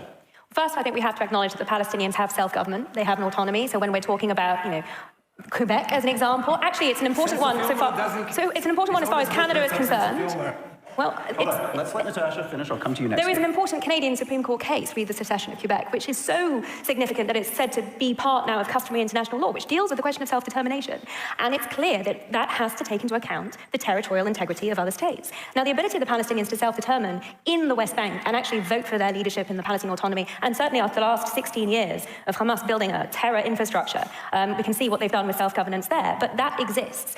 I think they have been desperately let down by their leadership. And when it comes to the question of anti-Zionism, what's desperately tragic about this debate, and what we've heard already so far, is that the opposition seem willing to fight to the last drop of Palestinian blood in order to make the case against Israel. And it's not just Israelis that are suffering as a result of that, but it's also ordinary Palestinians. If the opposition actually cared about the Palestinians, they would not be seeking to conflate Israeli Arabs and Palestinians in the way that I described earlier. They would stop propagating these falsehoods about the situation, and they would stop blaming Israel for the tragic deaths that we're seeing, because ultimately, as Douglas was describing earlier, this is the responsibility of Hamas, no one else. What was he talking about conflating Israeli Arab? I'm pretty sure most Arab Israelis call themselves Palestinian as well, but yeah, whatever. There's one very brief point. Very brief point, then Gideon's going to come in. Yes, we've heard already this utopia of a one-state solution being advanced by the other side, in contrast to the autonomy that I have described. And we saw the reality of that for anyone who was blind to the realities here on the 7th of October. This was not a surprise to anyone that listened to the Hamas leadership and listened to what is being said in the rest of the Arab world.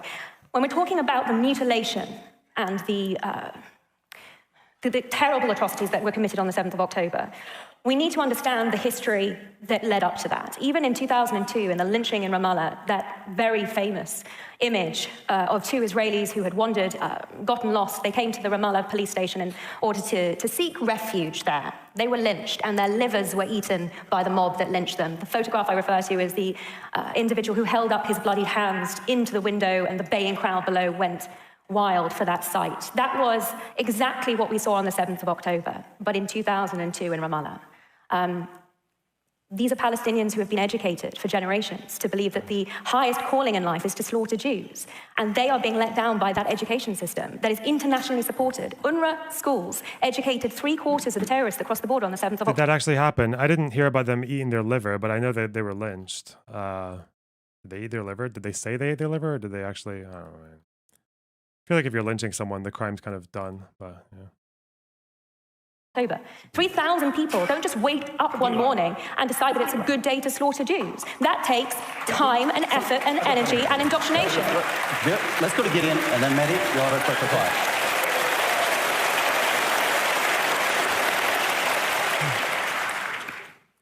In the last 35 years, I'm covering the Israeli occupation. There's not a single week that I don't go to Gaza or to the West Bank. Unfortunately, the last 17 years, I can't go to Gaza because the Israeli government does not let any Israeli journalist into Gaza. But I've seen a little bit of the Israeli occupation. Not as much as Natasha and Douglas saw, but still I saw something. To speak today about autonomy in the West Bank, really it insults propaganda. It insults any human being who just knows the reality on the ground. She said not to conflate. Oh, she said not to conflate because of the apartheid thing. Yeah, that's why the apartheid thing has its limits. I think if you had a state in the West Bank and Gaza, you wouldn't have apartheid anymore. Yeah, but, yeah. Autonomy in the West Bank? I mean, did you ever hear a worse joke than this? Do you know what does it mean to live under the Israeli occupation? Do you know what does it mean to wake up in the morning or to go to sleep at night with troops coming into your home, with kidnapped children, women? I don't have to get into it because you in Canada see much more than we in Israel because we are protected by our media who doesn't show us anything. I just want to say to Douglas, I'm very proud to be a single voice. You know why? Because messes in history made the biggest mistakes. From when is it a criteria if you gain a majority? I'm not a politician. You want to look like messes in history who went blindly after horrible ideologies and horrible leaders? Do you need examples from this? And those few dissidents, they are the heroes of today. I don't know about eating. But they did pull out their organs in their photographs. Okay. Yeah, I don't know if I ever heard about eating. But again, what the fuck? Yeah. Not me, but those dissidents are the heroes that we admire and should admire. So from when is the fact that I am lonely as a guarantee for anything? You can go with the masses. Have a nice time with the masses. I don't want to be with them. But we are running away from the subject. And the subject is still the capability to criticize Zionism. And what is unacceptable is that Zionism will be above any suspicion, any question, any remark, or any criticism. There is no ideology like this in the world. Yes, in Soviet Russia, if you were not a communist, you couldn't stay there. I don't want to live in a country in which if I'm not a Zionist, and that's the situation today, I can live there. But you are out of the, you are a traitor. Where is there a place where if you don't support a certain ideology, by the end of the day, it is an ideology? Why can't you criticize it? Why can't you? Again, I don't know how harsh it's been since October 7th, but I mean, I met probably the most anti-Zionist person I met. The person who's most in line with the likes of, the person whose rhetoric is the most like Mehdi Hasan's or Hasan or whatever, Second Thought or whatever else, was an Israeli leftist. It was like an Israeli communist who I spoke to. he was the one person I met whose rhetoric was the most in line with like this kind of shit. I don't know. I think he was fine. Maybe he keeps himself to himself most times. I don't know, but oh yeah, Katie as well. It wasn't Katie though. I never met Katie. Have some questions about it. Was it Boglin? I don't know if it was Boglin, but it was. Yeah. Appreciate it. We'll give you a round of applause. And Mehdi, very briefly, because I've got a question for Douglas. Very briefly. I'll be as brief as everyone else. The proposition tonight sprayed around the word lie and liar, so let's return the compliment. Natasha lied when she talked about UNRWA and terrorism. The UN set up an independent inquiry, asked the Israelis for evidence. I know you don't want to hear this. They asked the Israelis, she's parroting propaganda from the Israeli government. The Israeli government was asked to give evidence. They refused to give their evidence. Every Western government, including your own, Canada's, has restarted funding because they looked at the evidence and didn't see it. That's great. I think this is true. Is this before or after they found that data center underneath the UNRWA building, though? Uh-oh. Let's see what the response is. Bruh. I get it, but as Douglas might have once said, facts don't care about your feelings. To come back to the other point of lie, Douglas says the war would end if Hamas gave back the hostages. Complete lie. The Israelis have said, even if the hostages come back, we carry on the war. In fact, I interviewed Avraham Munter's nephew. Avraham Munter's a 79-year-old Israeli hostage right now. Poor guy, tragic. 79-year-old in captivity, should be freed, of course, had to have his birthday in captivity. His nephew says that every time he goes on the streets, Ben Gvir's police beat him. They beat him and arrest him. They're arresting hostage family members. And they're coming on TV and saying, why are we being used as props by people who support the war? He doesn't support the war. He wants a deal. Israeli family members are going on the streets and being tear gassed and water cannon, whatever, beaten by the police because they want a deal and they want an end to the war. It's also interesting that having spoken to these people from the hostage protests in Tel Aviv, again, they're almost all of them that we spoke to they're still Zionists. They still understand that they still see the war as something that has to happen to take out Hamas or to at least disempower them. What they were saying was that they wanted Israel to accept Biden's deal, but they're also they also believe that Hamas is not doing enough to accept deals either. So yeah, those hostage families don't really see eye to eye with people like Mehdi Hasan. I don't think, not most of them anyway. Is there any source for that ceasefire offered on October 8th by Hamas? I think there might be.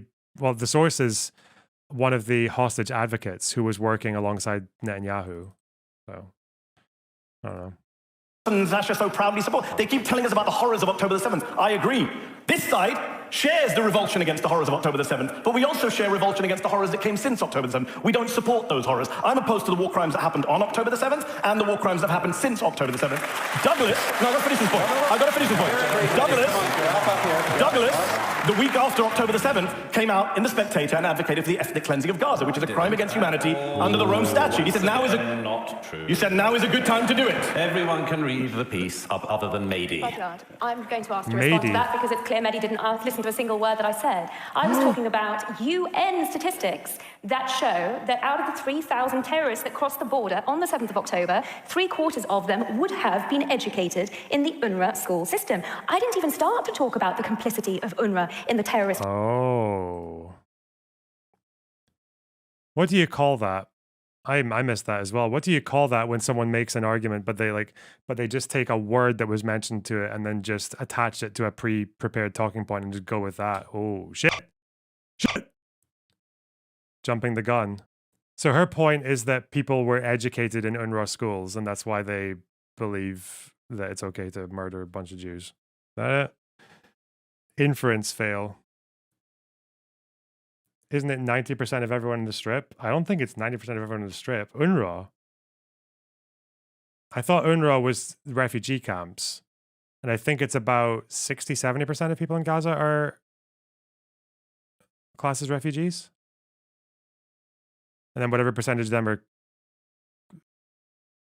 atrocities themselves, and that has been well documented. But on the education point, I commend the work of Impact SE that's looked at Palestinian Authority textbooks. I commend the work of UN Watch that has outed the UNRWA chats on Telegram in which the attacks were both supported and celebrated, and the identities of those UNRWA employees that took part in them.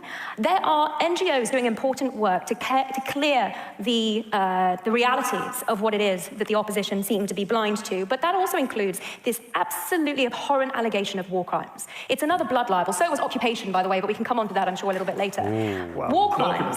invokes international law, and I'm going to take the prerogative as the lawyer on the stage to talk about what Israel is doing that surpasses international humanitarian law in Gaza, the principles that it upholds of proportionality, distinction, necessity, and precaution. No other army gives the sorts of warnings before strikes that Israel provides through text messages, phone calls, leaflets to individual householders. A proportionality. I don't really know if, occupation is the best one for blood libel. If they say Gaza's occupied, you can contest that, but I don't think it's blood libel. Fuck me.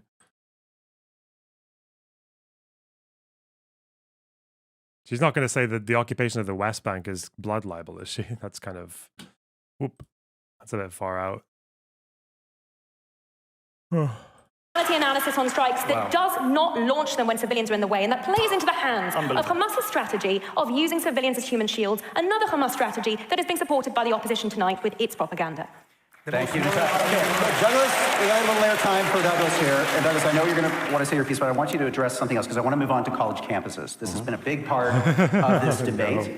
There have been, as we know, chants on college campuses.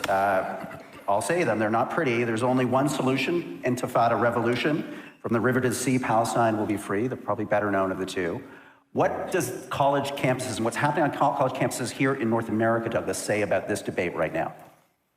Well, it says that a young generation has been lied to in significant numbers and with a sense of ferocity and extremism, which we should all abhor.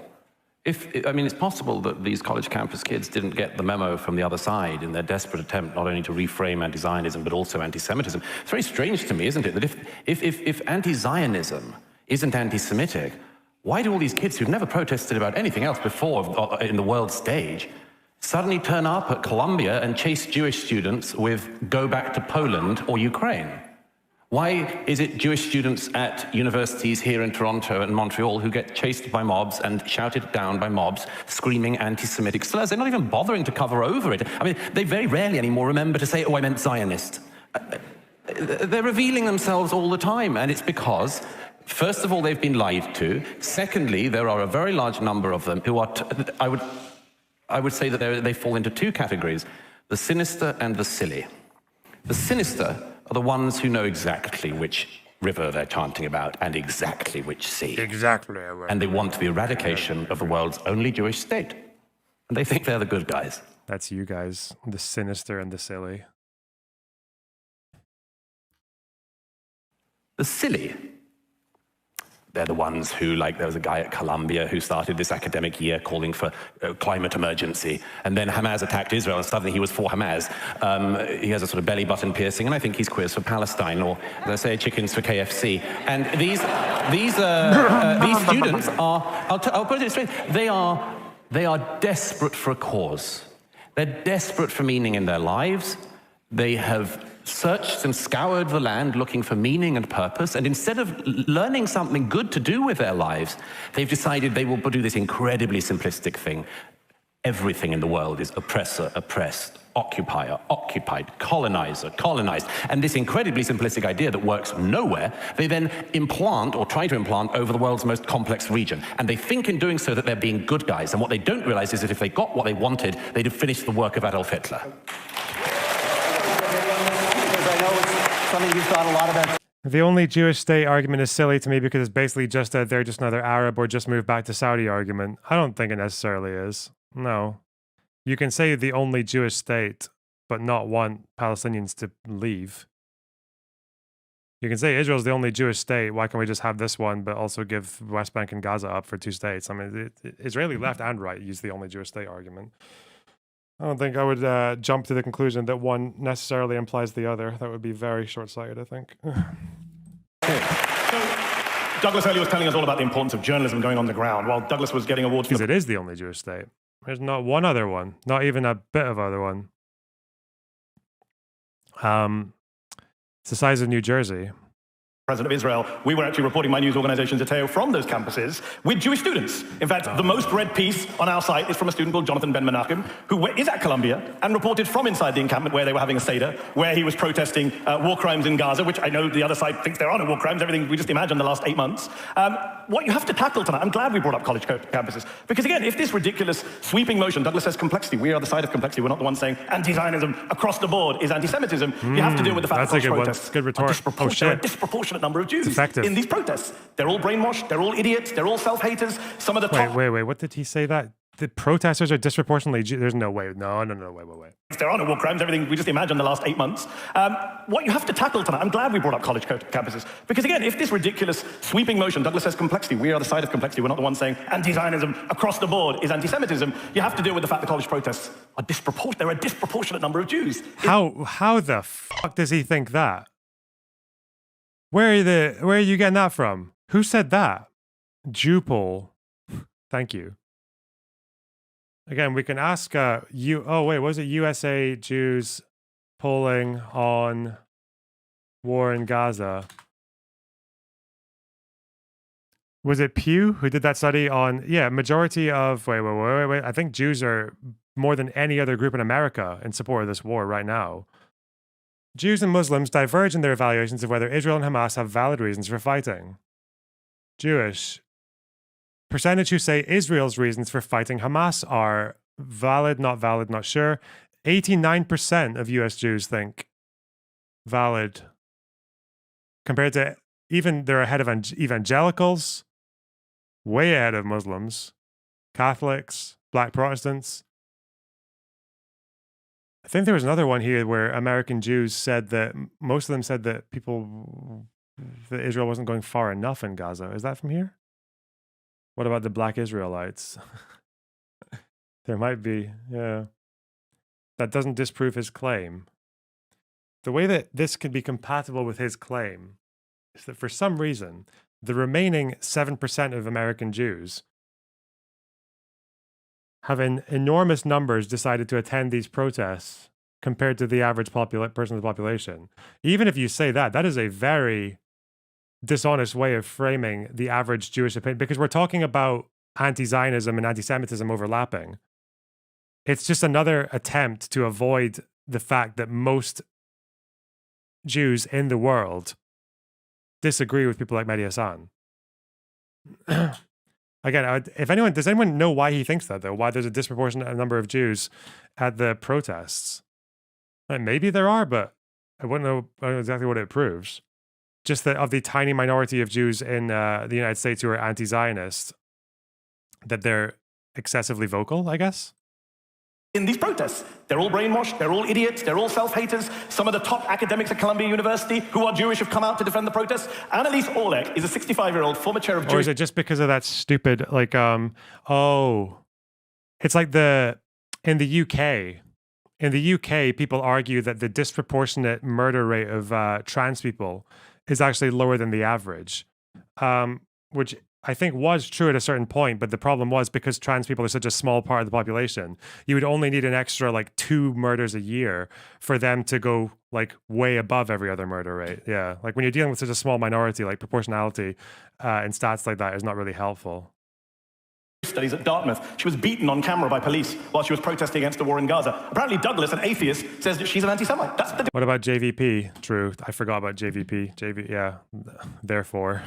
That's what we've got to tonight, where the former chair of Jewish studies at Dartmouth is an anti-Semite, while Douglas is the champion of the Jewish people. I find it bizarre, and I'm glad we've brought up college protests, because it's the #1 evidence right now in our discourse that actually a lot of young Jewish people, and by the way, this whole argument, why didn't you protest Sudan, why didn't you protest Syria? Last time I checked, the United States Congress... It proves the protests are not anti-Semitic. It absolutely does not prove the protests are not anti-Semitic. How the fuck would you get that conclusion? Just because, what? So let's say Jews are 2% of the American population, but they're 4% of the protests. What? That means that the protests are not anti-Semitic when people are still chanting things like pro-Hamas slogans and shit. What the fuck? Congress does not fund Bashar al-Assad or the RSF militias in Sudan. So stop with this lazy whataboutism that gives you fund your friends in Tehran. The US Congress funds Tehran. You know very well Biden's package for Tehran. What? You don't know about it? US funds Iran. Okay, you got me there, Douglas. Wow. By the way, since we're doing Biden decides... Again, Douglas is not... Why the fuck is Douglas doing this? You've got connections to it, your finances. Why? This is not a debate point. This is just personal attacks. Jesus. Douglas is he's a very angry person. Biden decided to bring Iran back into JCPOA. They are no longer in... A much better debate here would be that Natasha lady and Mehdi. That would have been a good debate. Gideon Levy is just not contributing anything. Douglas is just an unlikable fucking ad hominem machine undertaker. So, under the sanctions that they were, and they've been That is brought back not- into the fold. okay. Ergo, they end up with international funding. Ergo, America's they're another funding one. Iran like it funds Israel. This is absurd. By the way, just on fact checks, Natasha gave us a lecture about she's the lawyer on stage. That's true, you are the lawyer on stage. But literally, the chief prosecutor at the International Criminal Court has asked for arrest warrants. And you're booing again. I know you don't like it, but by the way, the advisor to the ICC chief prosecutor is a man named Theodore Meron, 94 years old, Holocaust survivor, former... this is where you could probably get Mehdi Hasan for fucking about with the plausible genocide shit, because he did do that. He was one of the people who tweeted out, like, fairly frequently, I think, that he thought there was a plausible genocide occurring. That's what the ICJ said, so, yeah. Advisor to the Israeli foreign minister, he advised the ICC to ask for arrest warrants. But according to Douglas and Natasha tonight, and many of you, he's an anti-Semite too. Theodore Meron's an anti-Semite. Let's just keep the list going tonight till we vote tonight as to how many Jews we're going to call an anti-Semite tonight. Gideon, you're up. I will be one of them, obviously. Of course. You're Hamas too, Gideon, don't forget. I want to a little bit calm down and speak for a moment about anti-Semitism. Where were the anti-Semites and the campuses when Israel went for peace in the Oslo years? How come that the world hugged Israel then? From coast to coast, from continent to continent, campuses and... Oh, this is not the... He's not going to imply. he's not going to imply. He might not. He's not going to imply that like Israel's behavior is why there's anti-Semitism in the West. At least that's admitting that it is anti-Semitism because it's blaming international Jews for the acts of Israel. But to be fair, the court ruling was confusing. It's understandable why people misinterpreted it. Yeah, but you know they're journalists and they're professionals, and I was able to understand it. I was able to notice that they didn't say plausible genocide. So it's a shame none of these fucking morons got it. Anyway, why don't pro-Palestinians engage more with Haredim, considering most of them are anti-Zionist or don't think Jews need a country? I do not think Haredim mostly think Jews don't need a country. What the fuck? The Haredim are not... No, most Haredim are not anti-Zionist. What the fuck? Like, the Haredim, they believe things like, you know, they want the Al-Aqsa to get smashed up and the third temple built, but they don't want anyone to do it. They want the Messiah to do it. Like, all shit like that. I don't know. Oh, God, sorry. No, the Haredim are not necessarily... There's a very small minority of ultra-Orthodox Jews who are anti-Zionist, but there ain't that many of them. Sorry. No. Others hugged Israel because Israel went for peace. Now, when we look backwards, obviously we see it was a kind of a trap, but let's put it aside. Where was anti-Semitism then? What, anti-Semitism went to sleep when Israel is doing the right thing? Anti-Semitism goes to sleep when Israel is following the international law? Anti-Semitism goes to sleep when Israel is following the resolutions of all the international institutions? It just wakes up if Israel doesn't? So if so, let's ask ourselves, what is the contribution of Israel's policy to the increase of anti-Semitism in the world? There is an... I don't really like making this argument, but you could argue that anti-Semitic groups who veil their anti-Semitism in anti-Israel rhetoric do find it easier when you've got the last 20 years of a government that has no interest in peace. Well, yeah, maybe. But my God, maybe be very careful making that argument. Anti-Semitism in the world, it should be fought without any compromises, no doubt about this. But the manipulation of Israel to label any criticism as anti-Semitism makes a damage to the fight against anti-Semitism. Because the genuine anti-Semitism we should fight. But the critics of Israel, part of them are anti-Semites, part of them are using what's happening to express anti-Semitism. And part of them, let me tell you, a big part of them, are people of conscience, are people that not only have the right to criticize Israel, they have the duty to do so. Okay, Gideon, that's the important point. We're going to register that. I'm going to come to Douglas briefly, and then Natasha, I've got a question for you. First of all, again, nobody on this side has said or would say that if you criticize any politician in Israel or any action of the Israeli government, you are therefore an anti-Semite. Neither of us said that at any point. Secondly, at no point on this side have we said that this is a zero-sum game between the Israelis and the Palestinians or the Israelis and the Arabs. There is no reason why a Jewish state should not be able to live side by side with another Arab-Palestinian state. Now, careful. Does he mean the 67 borders? Or does he mean the Palestinian state would be Jordan? That's a... If he gets called out on that one, I don't even know Is Mehdi Hasan clever enough to catch him out on that one?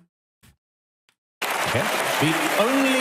And I'm glad that Gideon brought up Oslo. The only reason that there is not a Palestinian state today, not the Palestinian Authority, which runs most of the West Bank, or Hamas, that was given the Gaza and then decided to do, well, we know what they decided to do with 18 years of international funding from this country and others. Not that, but if they were given another state, there is no reason, if they brought their children up to love life and to live by their neighbors, if they educated their children into learning instead of hate, there is no reason why they could not live in a state beside a Jewish state. And there's no reason why Zionism opposes that, and it doesn't.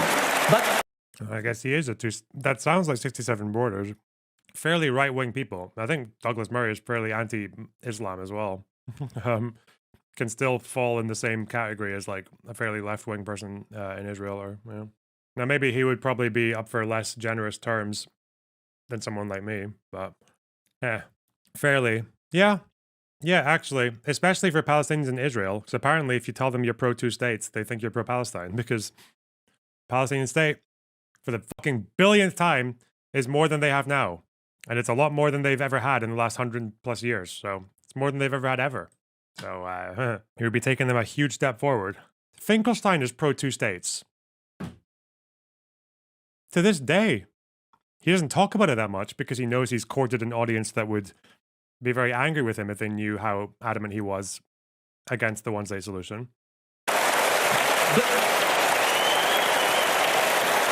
But once again, Gideon and Mehdi said something without giving you the context. You said that when Israel was involved in Oslo, the world loved it. Well, we all have our different histories and interpretations of that, I'm sure. Maybe it just looks better in the rearview mirror. The reality is that the Oslo process massively changed Israel. Why? Because the Israeli public and their politicians went for peace, and they got intifada. They went for peace, and they got suicide bombers at nightclubs in Tel Aviv.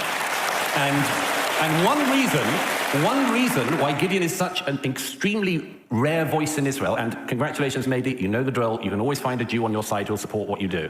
But the reason why Gideon is such an unusual voice in Israel is because most Israelis learn from that intifada what it means, what the teaching of hate to Palestinian children means, and now, after October the 7th, they've learned it 1,000-fold. The people who were killed in the communities beside Gaza were people who dreamed of peace just as much as you do, if not more. And I can tell you that of the young people dancing at the Nova party that night. Intifada was before Oslo. If you talk about Intifada and then say nightclubs being bombed in Tel Aviv, you mean the second Intifada, which was way after Oslo, you fucking idiot. What the f***? Enter Tamid. Come on, stay on course. That morning, the young people dancing at that party massacred, raped, shot, kidnapped for the crime of dancing. There's not one of those kids who didn't dream of the day they could dance with their Palestinian brothers and sisters. Gideon, you got to be brief here because Natasha's up next. Sure. I don't know what, they shouldn't have been killed in any case. If they dreamed about peace or didn't dream about peace, they shouldn't have been killed, no doubt about this. But to put Israel today as a peace-loving country, really, something must have some borders. I mean, where shall we stop? We can say everything about Israel and believe everything about Israel. When Israel, you just mentioned the two-state solution. Wonderful solution. Why are there 700,000 settlers there if you want to give it back? Why did you put 700 settlers? Out of peace? Facts. I think it does Israel a massive disservice if they don't have a fucking leader that isn't at least proposing peace plans, like, or at least offering them to the West Bank. I feel like, can you imagine if for the last 15, 20 years, the Israeli Prime Minister was constantly saying, look, these are our proposals.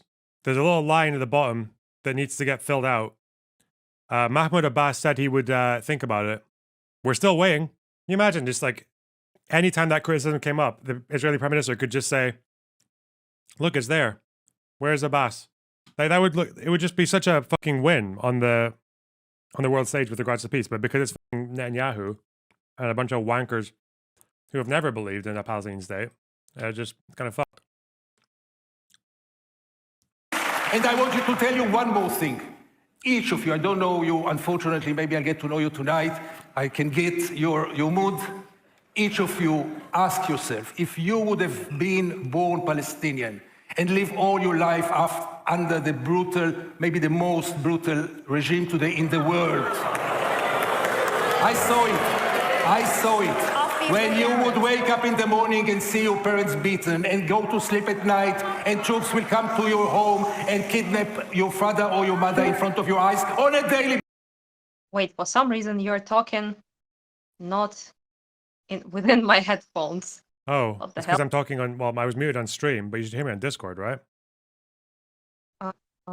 Wait a second. I'm way too not. No way I can understand this. But I'm not talking with you through the headphones. What the hell? Oh well, if you can hear me, it doesn't matter. Yeah, I can hear you. Yeah, that's fine. I can hear you well as well. But you know, it's just should be through the headphones. Doesn't work. I have no patience for this shit, and not going to try to figure it out. I believe in you. Well, yeah. Anyhow, thank fuck you are not jihaded, and you returned. That's very nice. Yeah. Or thank God I wasn't murdered by a settler in the name of security concerns. Yeah, that also can be a thing. Yeah. I have a bit of a proposal actually for you, if you have a bit of time. So I have this friend who is a Syrian dude. He's a journalist, and he would very much love to speak with someone and to like get an audience for, you know, Assad and Russia and everything that is going on there. And basically nobody, not a single soul in the West talks about it. So I thought of you essentially, and maybe Destiny as well, that maybe you would be interested to like talk with him, since you are on your Arab, Israel, Palestine, Middle East grind at the moment. So what's your thoughts?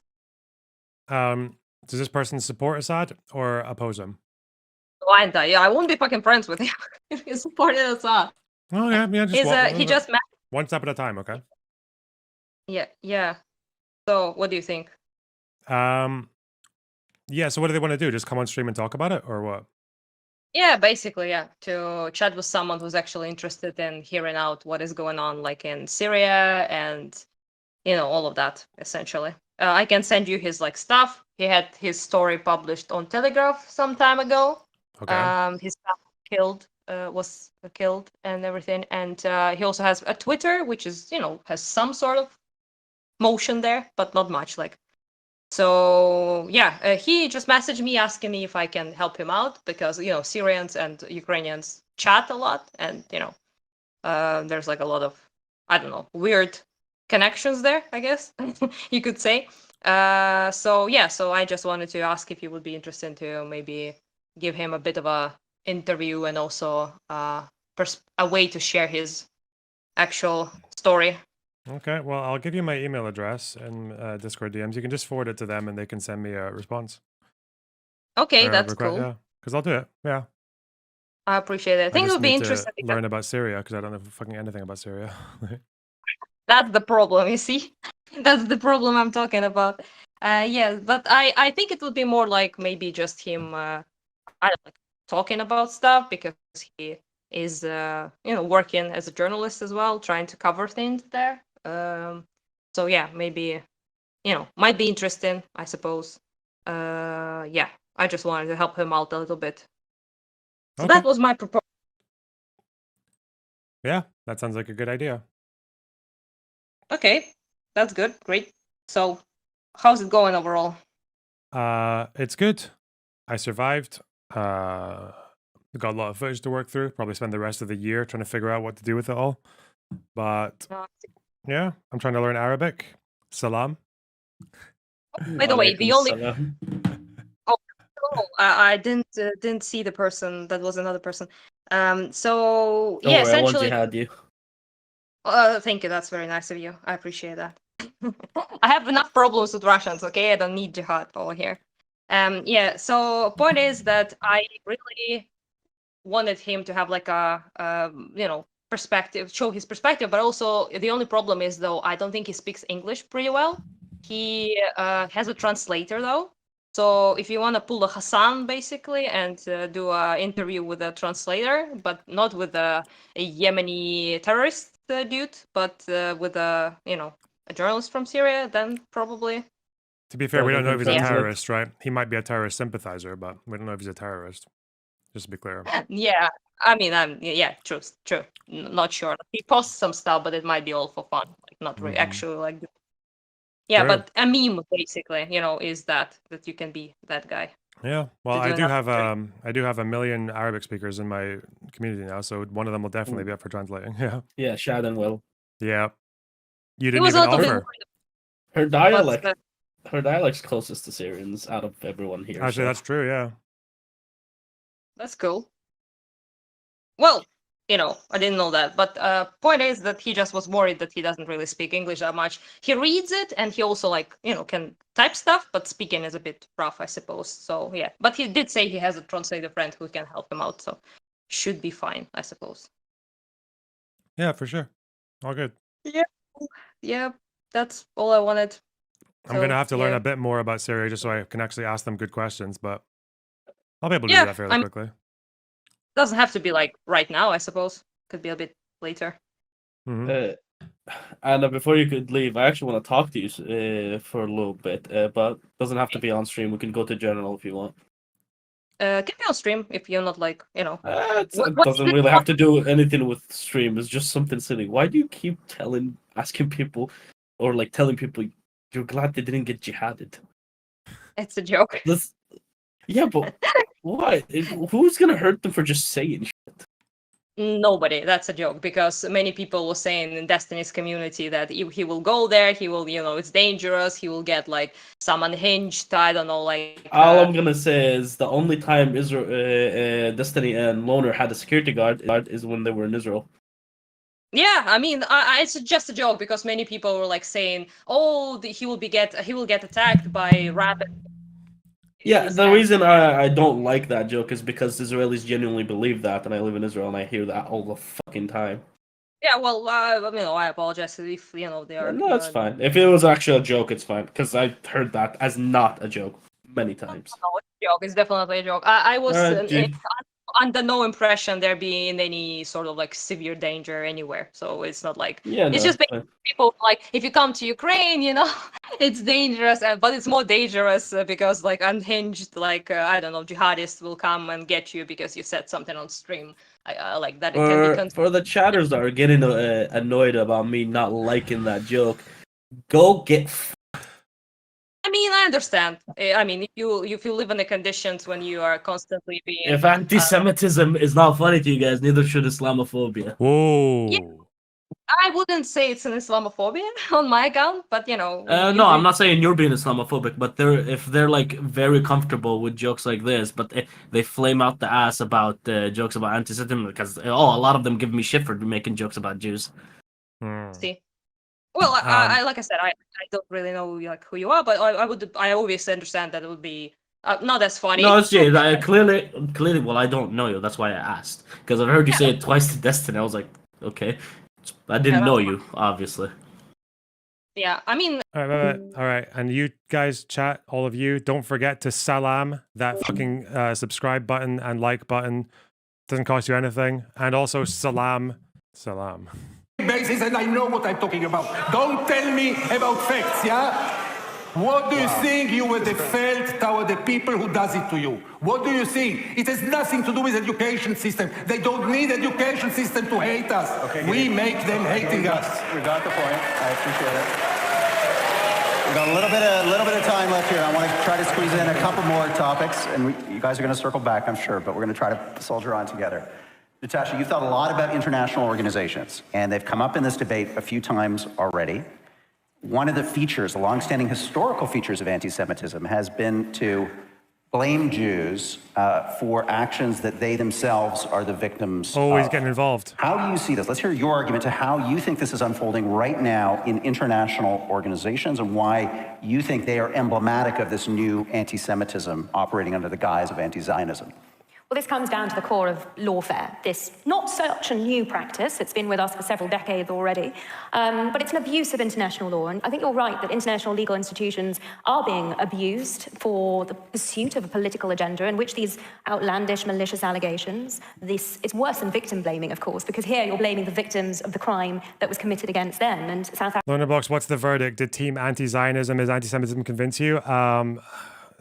I've been convinced that 90% of what I've heard in this panel is absolute horseshit, and I hate all of them. That's what I've been convinced of. If I heard both these arguments, I would have abstained from voting. It was pretty weak, wasn't it? But I guess and I need to remember this as well, is the kind of arguments that convince most people are probably not the same as the kind of arguments that would convince me. Like, I'm actually curious now about who changed their mind because of what Douglas Murray and Natasha, is that her name, were saying. The one thing that might have changed my mind would have been Gideon Levy. I might have just been so annoyed by Gideon Levy that I would have wanted to switch my opinion just to spite him. Have you ever been discriminated against for being Middle Eastern in the UK/Scotland? Yeah, not recently. Not that I've known. Maybe I have without realizing it, but no, when I was younger, definitely, yeah. More the post 9/11 world, like Islamophobia and by extension anti-Arab sentiment was really common then. Marcus, thanks for the 30 shekels. Here you go. I'm still salty you didn't come to Haifa though. I know. We could have. Maybe next time. I'm really annoyed that we missed out. Oh, the Balfour quote, yeah. Damn, she had that on her piece of paper as well. I guess she knew. It is a commonly cited one, though. Commonly cited piece of nonsense. I don't think Mehdi actually acknowledged that he was wrong on that, though. I don't think he attempted to recover it. The shekel does have the best currency symbol. It all looks like the imperial text from Star Wars. Hebrew, right? It all just looks like this, which is not the best association, but it does. I'm sorry. Cope. Dwayne, thanks for the $20. Really appreciate that. That's really generous. God. Are you going to watch that Brianna Joygray debate in the conference? What, the triggered liberal one, the trigonometry one? The get triggered trans asshole one, whatever the fuck they're called. Did she storm away from that debate? Did she walk out? Huh. Are you canvassing in New York? No. I need a break. Come on. This is like, see, this is some of the stuff that they do. Like, oh no, this is progressive, is it PV Spotlight they're called? This is the channel that like they sometimes take segments of mine or ours and put them up here. Also, I don't know why F-Bombs is having such a hard time figuring out who is with who. Because he can just look at videos that are up here and this will more or less tell him who is working for PV. It might not give him a one-to-one, but like it shows you that I'm there. It shows you that fucking Hunter's there. It shows you that now maybe they have different arrangements from me. Who knows? Josiah. Like, but this fucking detective shithead can't do that work himself, I guess. Okay.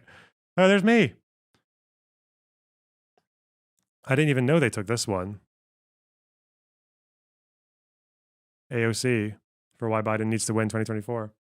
Sev, thanks for the 15 shekels. David is salty because the side representing his side called occupation blood libel when he thinks it's justified KEGW. Oh. The never ending. The conflict between Sev and David will outlast the Israel-Palestine conflict. Dwayne, thanks for $5. I thought it was because we were interesting. Now I'm sad. Wait, what did I say? I don't know. When donos come, they come too late for me to realize what they're responding to. When you do it, you need to give context. Otherwise, I don't know what you're saying. My memory's not good enough. Sorry. Uh-oh. Apparently, there's a debate channel in my Discord called Nuke France. Okay. Well, I hope they...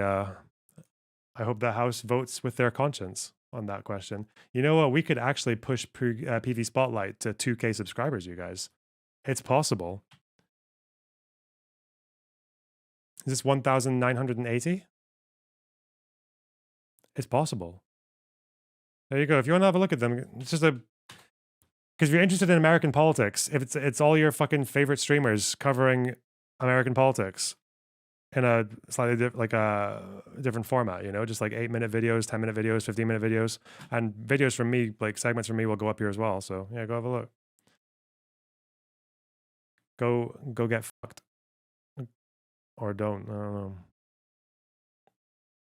Jesus. Jane Socks. Thanks for the $20. Good to have you back. If you're about to leave, can we raid into Kid Notkin? Good to have you back. If you're about to leave, can we raid into Kid Notkin? Smug and Wiz are holding the fort down RN.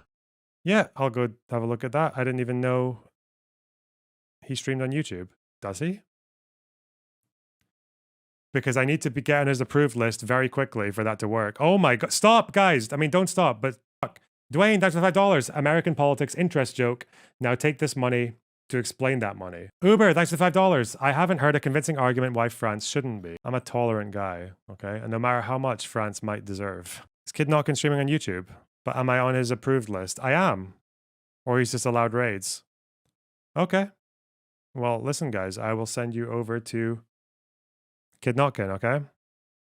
Gym stream when? I hate the gym. I'm sorry. I said it. The gym is boring. I might still go, but I'm not going to try to become big box again. Fuck that. I love you guys. Thanks so much for the very kind donos. I really appreciate it. It's really keeping me going here, okay? And the memberships and everything. Do steroids. No. Does anyone really like the gym? I used to, but I was just bored today and yesterday. I'll still go, but I'll probably adjust the pattern, adjust the schedule, adjust the routine so I can do less days or less hours because it's too much now. Yeah. Thanks for what you do. Thanks for what you guys do, okay? Listen, we're nothing without the community, okay?